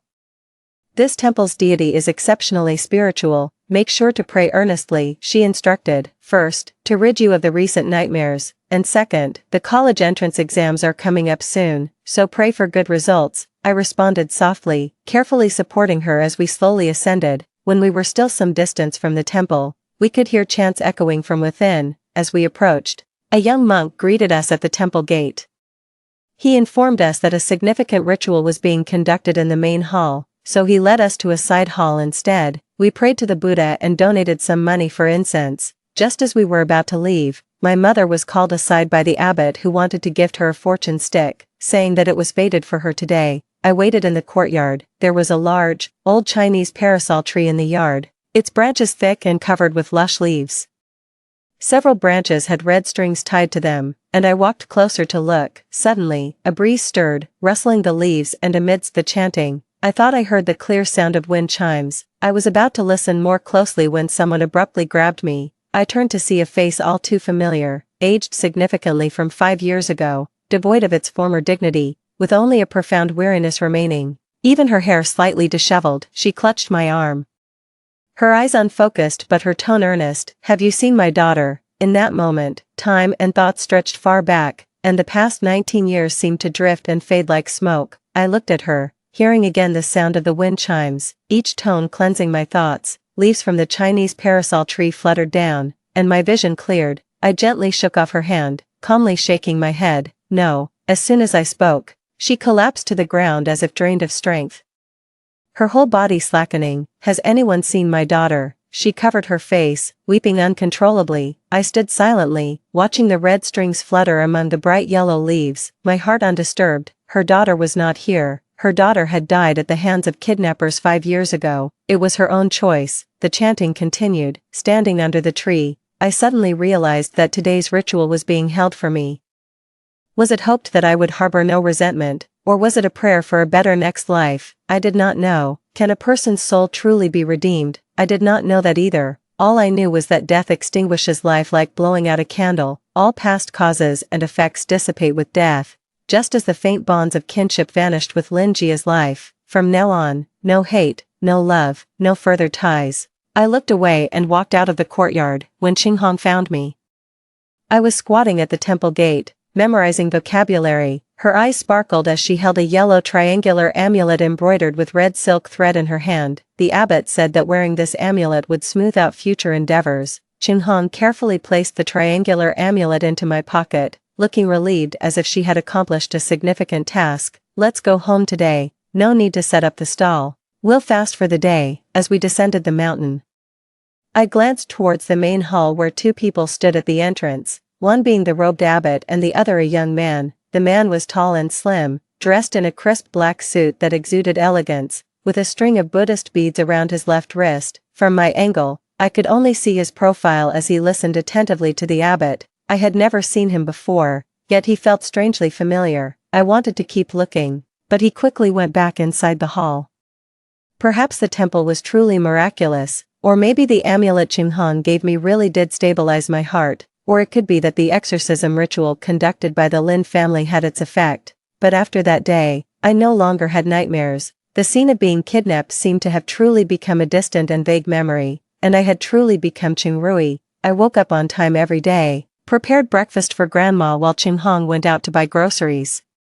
Buried myself in exam preparations like every other senior high student at school, picked up Qinghong after evening self-study, and then continued to study and do homework. Qinghong, who wasn't highly educated and couldn't understand the mathematical symbols I scribbled on my paper, would sometimes sit by my bed to watch me write and solve problems. She asked if senior year was tough. Holding a pen in my right hand and clutching a hot water bottle with my left, I replied, a bit. But I will try hard, Mom. I'll get into a top university, and I will make sure you and Grandma have a good life. Qinghong's eyes were gentle as she urged me to drink the warm milk while it was hot, then smiled resignedly. As long as we are together, safe and sound, every day is a good day. Don't stress too much, just do your best, that's all that matters. Listening to Qinghong's soft words, I felt a profound sense of peace and stability which I recalled during challenging times later on. I realized then that everyone encounters many unsolvable problems in life, but the understanding and support of family can indeed foster a deep-seated confidence and peace, allowing one to face the future calmly. Life continued in its ordinary rhythm, and a week later, while I was heads down organizing my notes, the class teacher brought someone in through the door.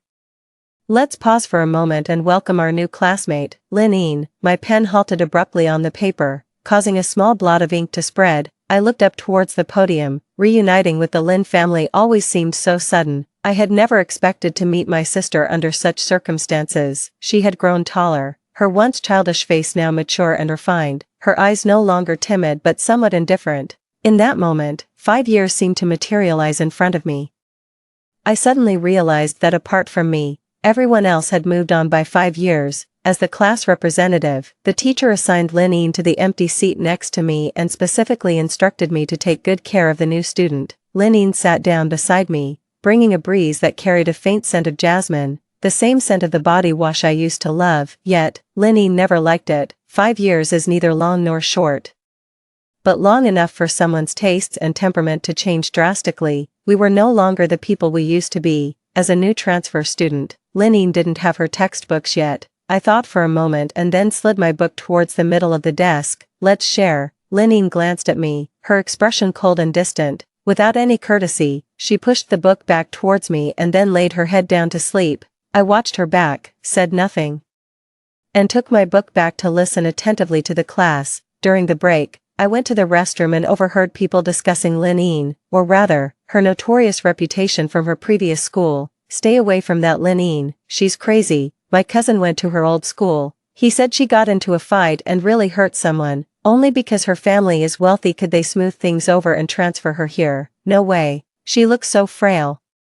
I even felt a bit sorry for her seeing the hearing aids. Who knows, with wealthy families, it's always some scandal or another. Didn't she witness her sister being kidnapped and killed? It must have taken a toll on her psyche. You haven't heard, they say. I deliberately slammed the stall door open, causing a sudden silence outside. Shit, there's still someone here. Let's go somewhere else. The voices faded, and quiet returned. At the washstand, my reflection showed a clear and bright face, with no trace of Lin Jia visible. Back in the classroom, Linine had woken up and was staring out the window, lost in thought. She sat like that the entire day, even after evening study when everyone else had left. After finishing the last problem, I packed up my bag and couldn't help but ask, "Aren't you going home?" She didn't move or respond, not wanting to pry. I grabbed my bag and left. The school was quiet, moonlight casting a bright glow on the leaves. I always knew the kidnapping was an accident, and I held no resentment or dissatisfaction towards Linine. On the contrary, I was glad to see how she had grown. A lot must have happened in these 5 years. She had changed a lot, but I wasn't interested in knowing more. I had no desire to delve into her past or be part of her future.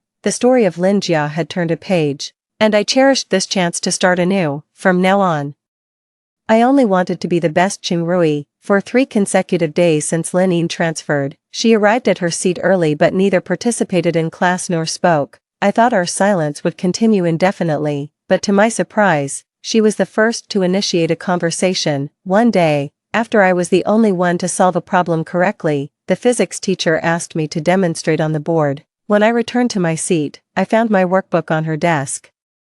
I had a habit of marking similar problems with special symbols to save time during revision, a habit that naturally continued with Chun Rui. Linine, staring at my workbook, asked softly, "What do these symbols mean?" I reached for my workbook, casually explaining, "It's a method of organizing problems I learned online. Do you want me to send you a link?" Linine remained silent for a while before shaking her head. "Your handwriting looks a lot like my sister's. It's very nice." My hand paused in writing, feigning surprise. "You have a sister?" Linine turned her head towards the window again. Her voice was as light as the breeze. "Not anymore." The wind picked up outside, gently blowing into the classroom, and I could smell the faint scent of jasmine again. I turned to look at her, wanting to say something more, but Linine took off her hearing aid from her left ear and laid her head on the desk, still facing away from me, silently refusing all conversation. 5 years later, Linine had become much more melancholic. I sighed softly in my heart and looked away. Suddenly, the girl sitting in front of me, Xingyan, stealthily passed me a note. "Don't talk to her. She's not easy to deal with." I was confused and wrote 2 question marks on the paper. Xingyan looked back at me, gesturing with her eyebrows and eyes for me to keep quiet, then turned back and began writing furiously. "Remember the kidnapping case that shocked the nation 5 years ago? Her sister was the one who was murdered. Since then, she goes crazy whenever her sister is mentioned. Just keep quiet," Xingyan wrote hastily, her handwriting a bit sloppy, but I could read her message clearly. I glanced at Linine again and pocketed the note, continuing to listen to the class. At lunchtime, Xingyan pulled me to sit in a corner of the cafeteria. She looked around with a gleam of gossip in her eyes. "Do you really not know Linine?" I paused, holding my chopsticks, and searched through Chun Rui's memories, confirming that Chun Rui and Linine had never interacted before, hesitantly replying, "Should I know her?" Xingyan was taken aback by my response and rolled her eyes. "I think you're becoming obsessed with studying. Didn't you see any news about the kidnapping? You don't watch the news at all." I picked up a bite of rice with my chopsticks. "You mean that?" "I saw a bit of it." Xingyan looked around again, her voice low and conspiratorial. "I also heard about it. Don't tell anyone, okay? People say she's incredibly unlucky. Not only was she kidnapped and found, but shortly after returning, her sister died. It's all very mysterious. These past 5 years, the Lin family's business has been declining. Everyone says it's because her sister's tragic death left a heavy curse, affecting the family's fortune. That's why the Lin family has been holding rites for the departed non-stop. I find these kinds of supernatural explanations somewhat dubious, and it's sad for Linine too, being a victim of both abduction and her sister's case, but with things linked to the supernatural. It's hard to say. We'd better keep our distance." The topic quickly changed, and Xingyan started gossiping about other things, but my mind wasn't really on the conversation. After the rebirth, I hadn't actively sought any information about the past, nor was I aware of these baseless rumors. Reflecting on the changes in Linine, everything seemed to have an explanation. Since that brief conversation, I hadn't spoken to Linine again. And every time Xingyan turned around to talk to me or ask for notes, her eyes would involuntarily glance at Lin, her face a mix of caution and curiosity. Once, when our eyes accidentally met, Lin coldly scoffed, "Never seen a deaf person before." That scared Xingyan enough to keep her from turning around to talk to me for the whole day. As the days in our senior year quickly passed, it was soon time for the monthly exam involving 3 schools with shuffled students and exam rooms. Xingyan was set to take her exam at another school, while Lin and I, though in different rooms, were both still at our school. The day before the exam, Lin unexpectedly asked to borrow my workbook, wanting to take it home to review, which left Xingyan astonished. "You don't listen in class or do the exercises, can you even understand it?" Lin just lifted her eyelids and shot her a glance. "None of your business." Xingyan turned back around quietly. I handed the workbook to Lin. I added another line, "Feel free to ask me if you don't understand," but of course, Lin didn't ask and simply walked away with her workbook. In November, the days darkened quickly, especially with overcast skies. After the exam, it was already getting dark, and I thought I should hurry over to help Qinghong set up the rain shelter. I rushed out and only realized at the school gate that I had forgotten my umbrella. I hurried back to get my umbrella, and as I was coming down the stairs, I suddenly heard voices from around the corner on the second floor. The tone wasn't friendly. I initially intended to take another staircase to avoid them, but then I heard Lin Yin's voice. Her voice was as cold as the biting wind outside. "What, you want your head to bloom too?" A male voice followed, full of mockery. "With what authority are you acting this way now?" "Lin, given the Lin family's current status.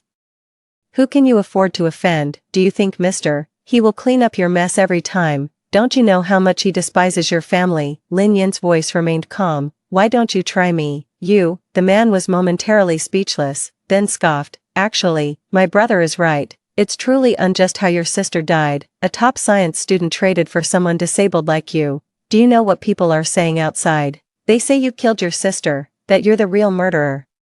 What's there for you to be proud of?" With Lin Yin's voice, a crisp slap echoed. "Your vile mouth is also worthy of mentioning my sister." I appeared at the staircase on the second floor just as Lin Yin was slamming a boy's collar against the wall. I urgently called out to her, "Lin Yin." Both of their gazes fell on me. Standing on the stairs, I calmly swept my gaze over the boy's face, then turned to Lin Yin and said, "The teacher is asking for you in the office."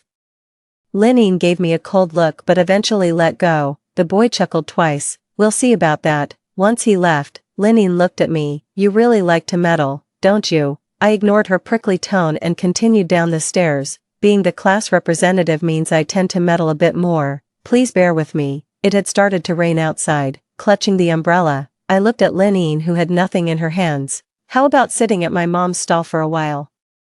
She makes delicious wontons." Lin Yin didn't respond, and I was prepared for her to refuse, but to my surprise, she agreed. "Let's go." The rain was light, and we shared an umbrella as we walked slowly. After hesitating, I finally asked, "Did you really crack his skull?"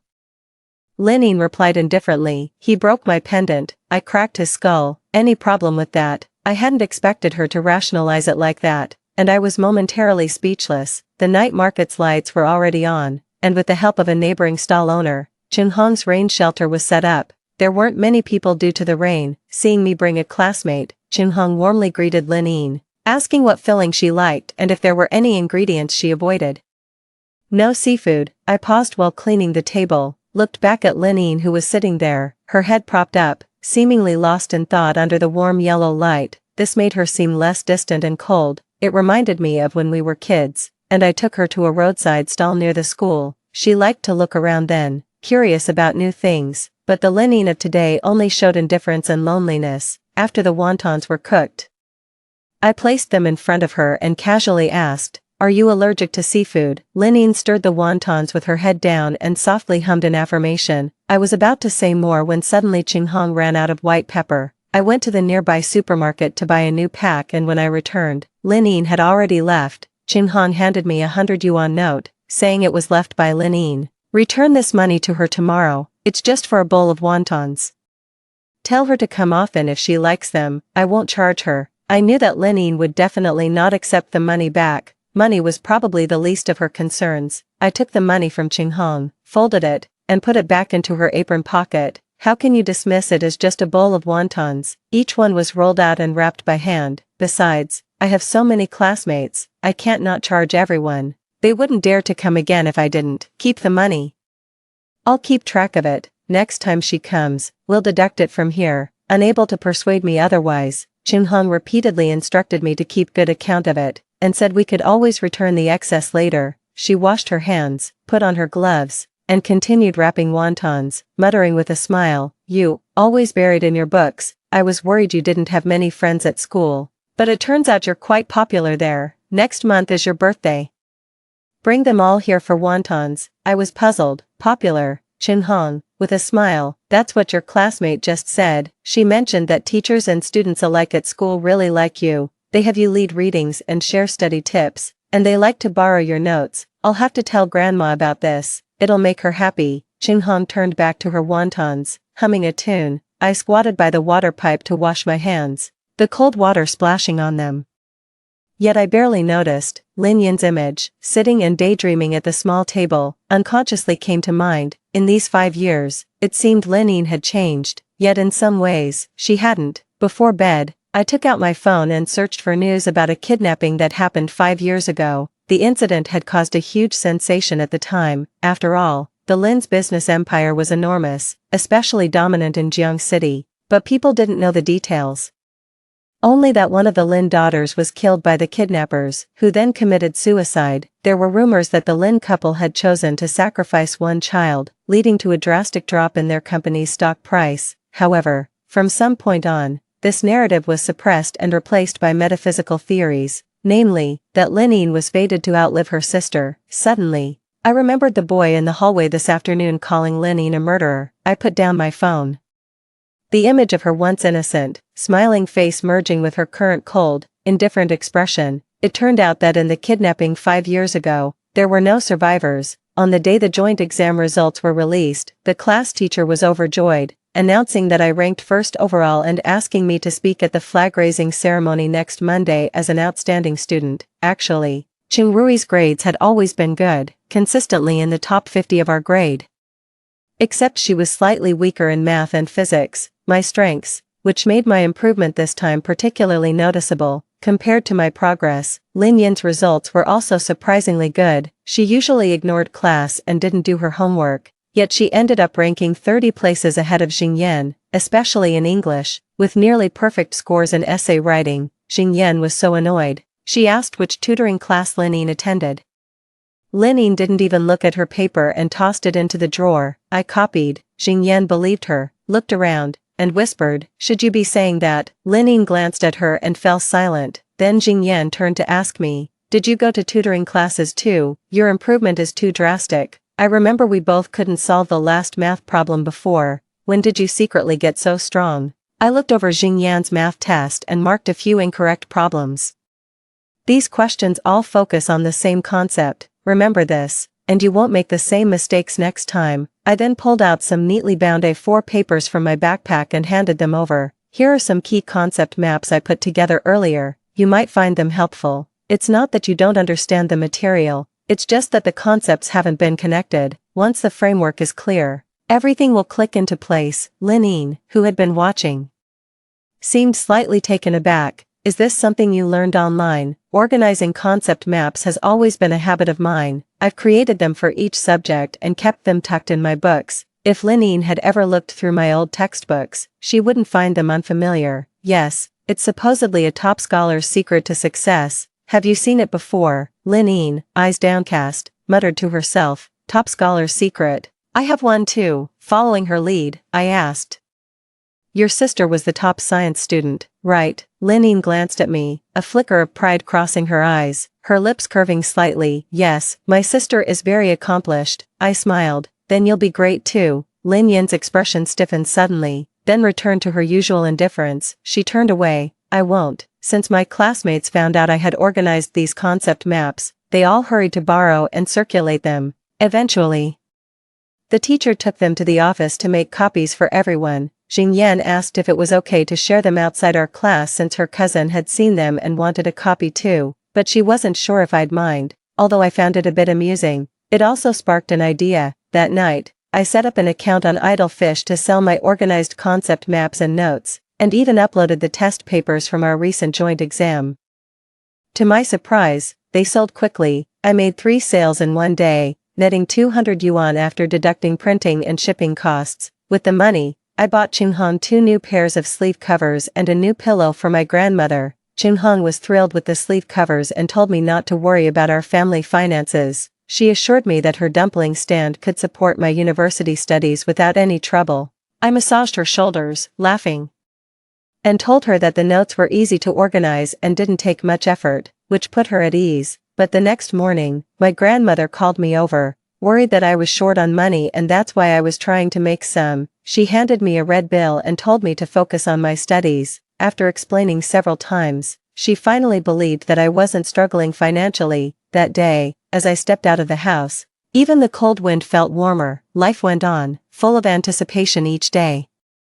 Life continued peacefully, with the first semester of senior year coming to an end and my grades consistently at the top of my class. I began to think about taking a part-time job during the winter break. I wanted to save some money so I could take Chunhong and my grandmother on a trip after graduation. One day, while I was solving problems at my desk, Lin mentioned that the night market area was slated for redevelopment, which would no longer allow street vendors.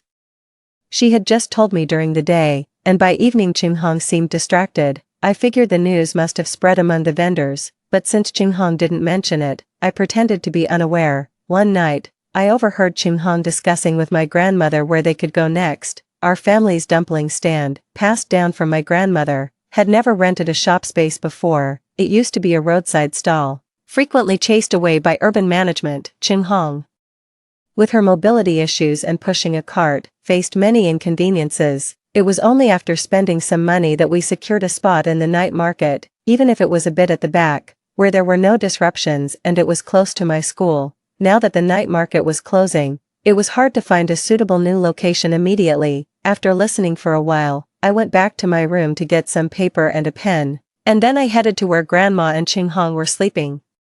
Upon seeing me enter, Grandma quickly handed me the hot water bottle she was holding. "Why are you still awake so late? You have school tomorrow." I sat by the bed and seriously asked Chunhong, "Mom, should we consider renting a shop?" I had been thinking about renting a shop since Lin told me the news. Renting alone would definitely be economically stressful, so I considered subletting. Additionally, it couldn't be too far from my school so that I could get there quickly if needed. Over the past few days, I observed the shops near our school and found one that only opened in the morning, operated by an elderly couple selling buns. So, I asked if we could share the space with them. They would use it in the morning, and we could use it in the evening, with the rent split evenly, and utilities paid separately. They agreed. I pulled out my notebook and flipped it open. Inside were the details of the rent and an estimate of the monthly utilities. Chunhong, looking at the contents of my notebook, was both surprised and hesitant. "When did you learn all this?" "Just asked casually when I passed by this morning." "Mom, please think about it. The shop is actually quite good. I made some money selling notes and can cover the first month's rent and utilities. Next month is winter vacation, and I can also do some part-time work. Having a shop might cost more, but it's stable, and you won't have to endure the elements outside anymore. I'm about to graduate. You don't need to save so much money for me. I can apply for student loans in college and work part-time." Grandma sighed, her eyes slightly red. "Our Rui has grown up." Chunhong's voice choked up. "You shouldn't worry about these things." I hugged her and smiled. "Mom, I'm grown up now. You can share things with me. Don't worry. As long as we are together as a family, life will always get better." Chunhong patted my back. "Okay. Mom knows." Under the dim light, Grandma sat at the head of the bed, while Chunhong and I sat at the corner. A curtain sectioned off a small piece of the world, a place called home. Though life often tastes bitter, the love and companionship of family are the best remedies. After Chunhong agreed to sublet the shop, I took the money and paid the deposit and the first month's rent. The first week of business at the new location went relatively smoothly, although I expected business to be slow. It actually picked up after the night market was disbanded. On Tuesday, I invited Jingyan and Lin to come to the shop for wontons on Friday, as Chunhong mentioned it was my birthday and suggested I invite my classmates to celebrate. Jingyan was delighted, as she always enjoyed lively occasions. Lin, however, declined without giving a reason, merely saying she was busy. Xingyan's enthusiasm was dampened. You're really not cool, skipping your friend's birthday.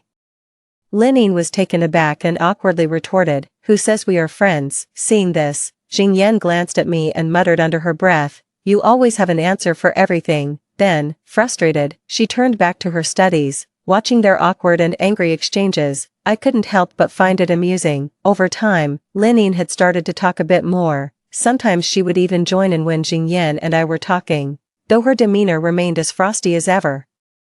It was beyond my expectations that Xingyan and Linning could get along up to this point. Initially, Xingyan was somewhat intimidated by Linning due to rumors, but seeing that I could communicate normally with Linning, she started to strike up occasional conversations. At first, Linning didn't respond much, but gradually, she began to reply a bit. Xingyan is a straightforward person, without any malice toward Linning. She even told me once that she didn't believe the rumors. Apart from Linyan's temper, her gaze is a bit cold, her words somewhat sharp, and her personality a tad aloof, but aside from that, she's pretty great. Once during a PE class, while everyone was running together, Xingyan stepped out due to her period. Some boys in the class snickered, but Linning didn't hesitate to throw a water bottle at one of them, silencing him instantly. From then on, Xingyan unilaterally considered Linning her friend. In reality, it wasn't anything significant.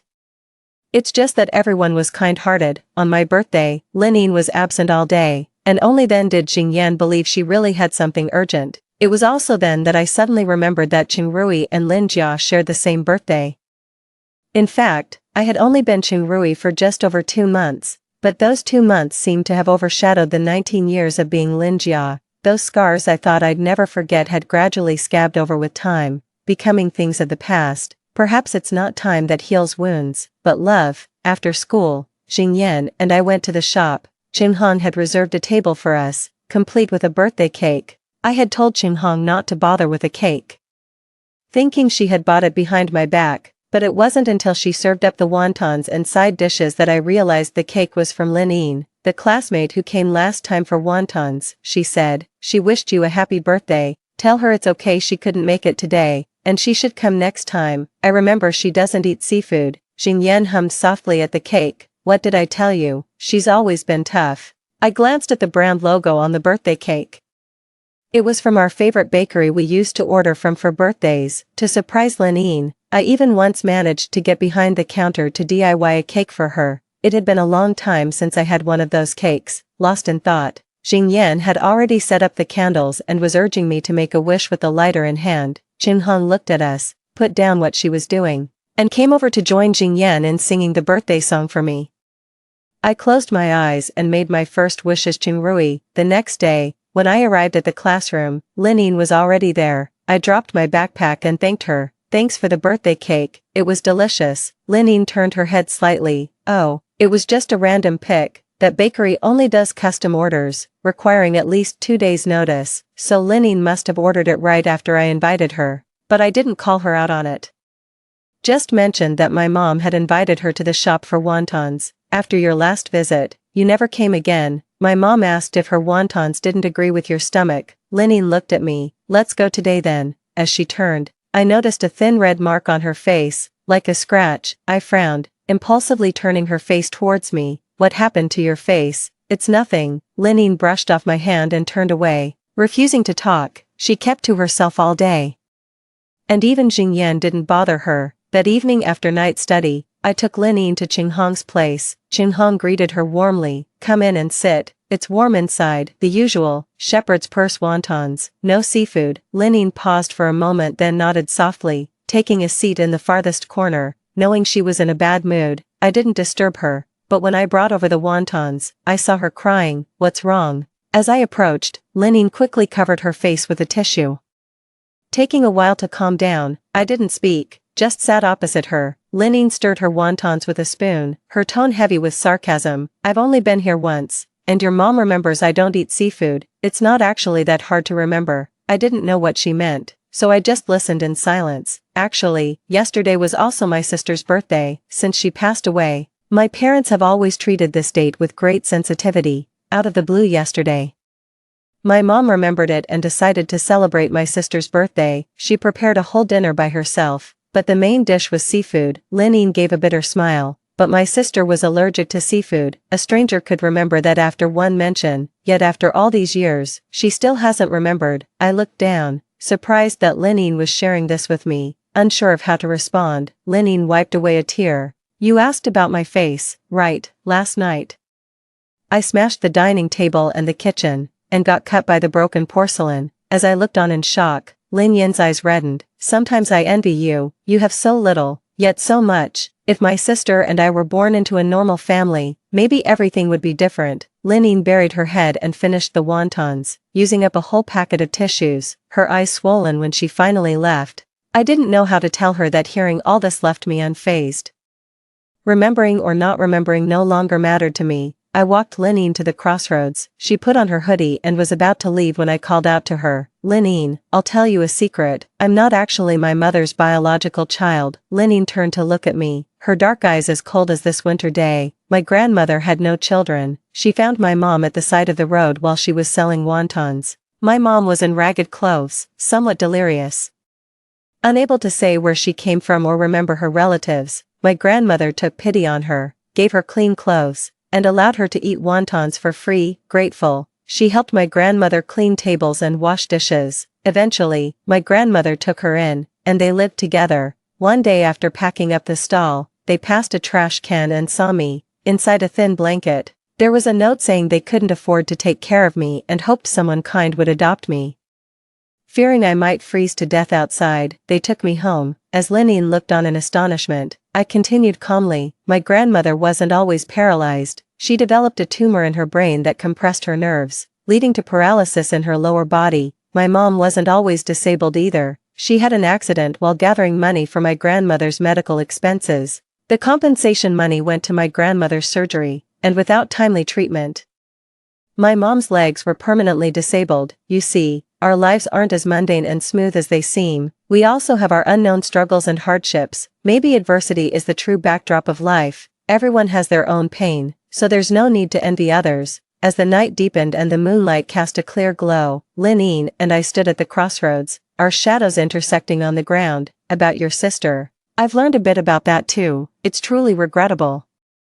But I never believe in those so-called mystical forces. It was an accident, not your fault. You don't need to carry all that guilt and sorrow by yourself. Maybe it's overstepping, but I think, having remembered her preferences all these years, she would be happy. You haven't forgotten her, so she will always be with you. Lin Yin looked at me with tearful eyes for a moment, silently wiped her face, and walked into the deep night. I looked up at the crescent moon, feeling a wave of sadness wash over me. If Lin Yin and I had been born into an ordinary family, maybe everything really would have been different. After that night, Lin Yin went back to her usual self. She was usually reserved and indifferent to everything, yet, there seemed to be something different about her. In the past, when Jing Yan asked her how to write an English essay, she would casually brush off the question, but that day she provided Jing Yan with some writing materials. She said it was excerpted from her older sister's notes. Once when I was sick with a cold and couldn't go to school, she even took the trouble to deliver the day's notes and homework to Qin Hong,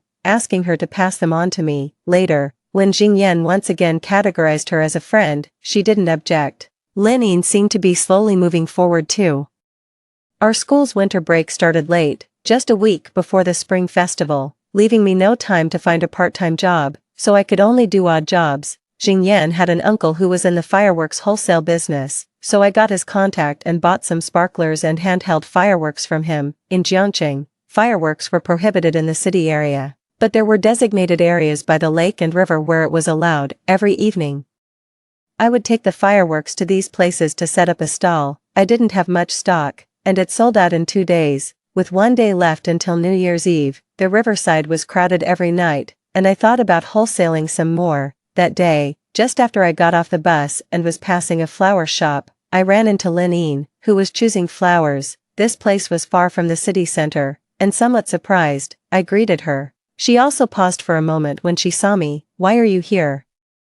I'm here to wholesale fireworks. What about you? I came to visit my aunt. Lin Yin's calm tone exploded like thunder in my mind, and I froze suddenly. Her aunt didn't live here. She disliked the suburbs. And a dreadful suspicion crossed my mind. Lin Yin didn't notice my reaction and asked the shopkeeper to wrap up a bouquet of perfume lilies. her aunt's favorite flowers. After taking the flowers, she saw me still standing there stunned and asked, "Where are you heading? Do you need a ride?" I snapped back to reality, clutching my palm tightly. "Your aunt lives around here." Linny nodded, lowering her gaze to the flowers in her hand. "Lin High Cemetery." I knew my face must look terrible, but I couldn't care about that. I reached out and grabbed her clothes. "Can you take me there?" Linny didn't ask why, just looked at me for a while. "Let's go." The cemetery was vast, and I followed Linny for a long time before we found her aunt's grave. When we arrived, there was already someone there. The man was dressed in a black suit, tall and with long legs, wearing a string of Buddhist beads on his left wrist. Linny bowed her head, her voice respectful. "Mr. The man glanced over, his gaze cold and detached, lingering only for a moment before shifting away. He nodded slightly, bowed to the tombstone, and then left. As he passed by, I caught a faint scent of sandalwood on him. I remembered the figure I had glimpsed at the temple that day. It was him.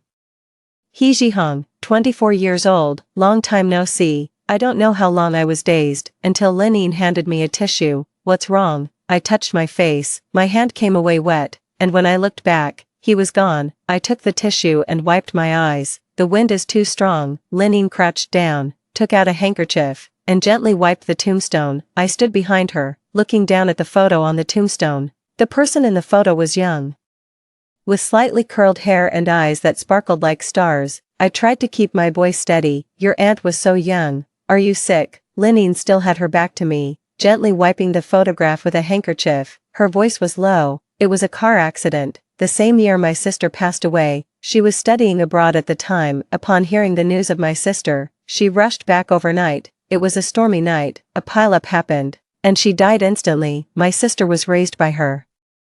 They were like mother and daughter." Lin Yin's words were like invisible needles, piercing densely into my heart and bones. I clenched the corner of my clothes tightly, even my breathing felt painful. In the blur before my eyes, my aunt still smiled at me. Her gaze was gentle and tranquil, just as it always had been, as if she was about to speak at any moment. I stood there, silent. "Aunt, mother." On the way back, I remained silent. Linine took me out of the cemetery, and after a while, she asked me, "Why were you crying? Did you know my aunt?" I shook my head, my voice steady. "I don't know, just standing there. I could feel an immense sadness." I couldn't tell Linine that I was Lin Jia, nor did I want to lie to her, so I chose my words as truthfully as I could. Linine was silent for a moment, then sighed deeply. "Maybe it's fate. Sometimes, you remind me of my sister. I can't pinpoint exactly how, but it's as if she once lived, and through your eyes, she glimpsed the world again." My aunt never got to see my sister one last time. She would be happy that you visited her today. The new year passed in a flash, and soon we were in the second semester of our senior year. The academic workload increased. Qinghong asked me to go straight home after the evening self-study and not to help in the store anymore, worried about her managing alone. We agreed that I would study an extra hour in the classroom before joining her to go home together. Xingyan's house was close to the school, just across the street. She volunteered to stay and study with me. Since the start of the semester, Linine had been taking leaves intermittently, and this past week, she had only come for one day. Knowing that I was on good terms with Linine, the class teacher asked me to bring her some test papers and notes when I had the chance. After much thought, I decided to visit Lin Yin's house with Xingyan, but on the weekend, Xingyan sprained her ankle, and I had to go alone. Standing outside the villa complex, pondering how to face Lin's family, suddenly a car drove out. I stepped aside to let it pass, but the car stopped in front of me. The window rolled down to reveal He Jihong's indifferent face. He looked at me calmly, saying nothing, but I knew what he wanted to ask. With my eyes lowered, suddenly feeling an unexplained nervousness, I asked, "Mr. He, Linine hasn't been to class for a long time. Do you know where she is?" "Get in the car." Inside the car, a faint scent of sandalwood filled the air, serene and rustic, unconsciously calming. He Jihong leaned back in his seat and closed his eyes to rest, and I sat quietly on the other side. As we passed through a tunnel, I turned to look out the window, reflecting He Jihong's handsome and pronounced features. 5 years had passed, and He Jihong's features had deepened. His demeanor emanated the nobility of someone superior, and the Buddhist beads on his left wrist added a touch of austerity and composure. He Jihong at 24, Chun Rui at 18, we were already people from two different worlds. After He Jihong dropped me off at the foot of the mountain, he left, and I looked up. The temple I visited last time with Qinghong to worship Buddha seemed different this time. It was bustling with many pilgrims moving in and out of the main hall, guided by the young monk. I met Linine in a room on the back mountain. She was sitting on a couch, transcribing scriptures. "Why are you here?" Linine put down her pen and got off the couch. I took out some notes and test papers from my backpack. "The teacher asked me to deliver these to your house. I met Mr. He by chance, and he gave me a ride here." Linine nodded and sat back down to continue her transcription. "Why aren't you at school?" With her head down, Linine finished the last sentence, put down her pen, and set the paper aside to dry. "My parents want to immigrate abroad. I don't want them to find me, so I came here." I paused for a moment before asking, "Aren't you going with them?" The window in the room was open, letting in the breath of spring, which rustled the pages. Linine shook her head. "My sister is in Jiangqing. I'm not going anywhere else."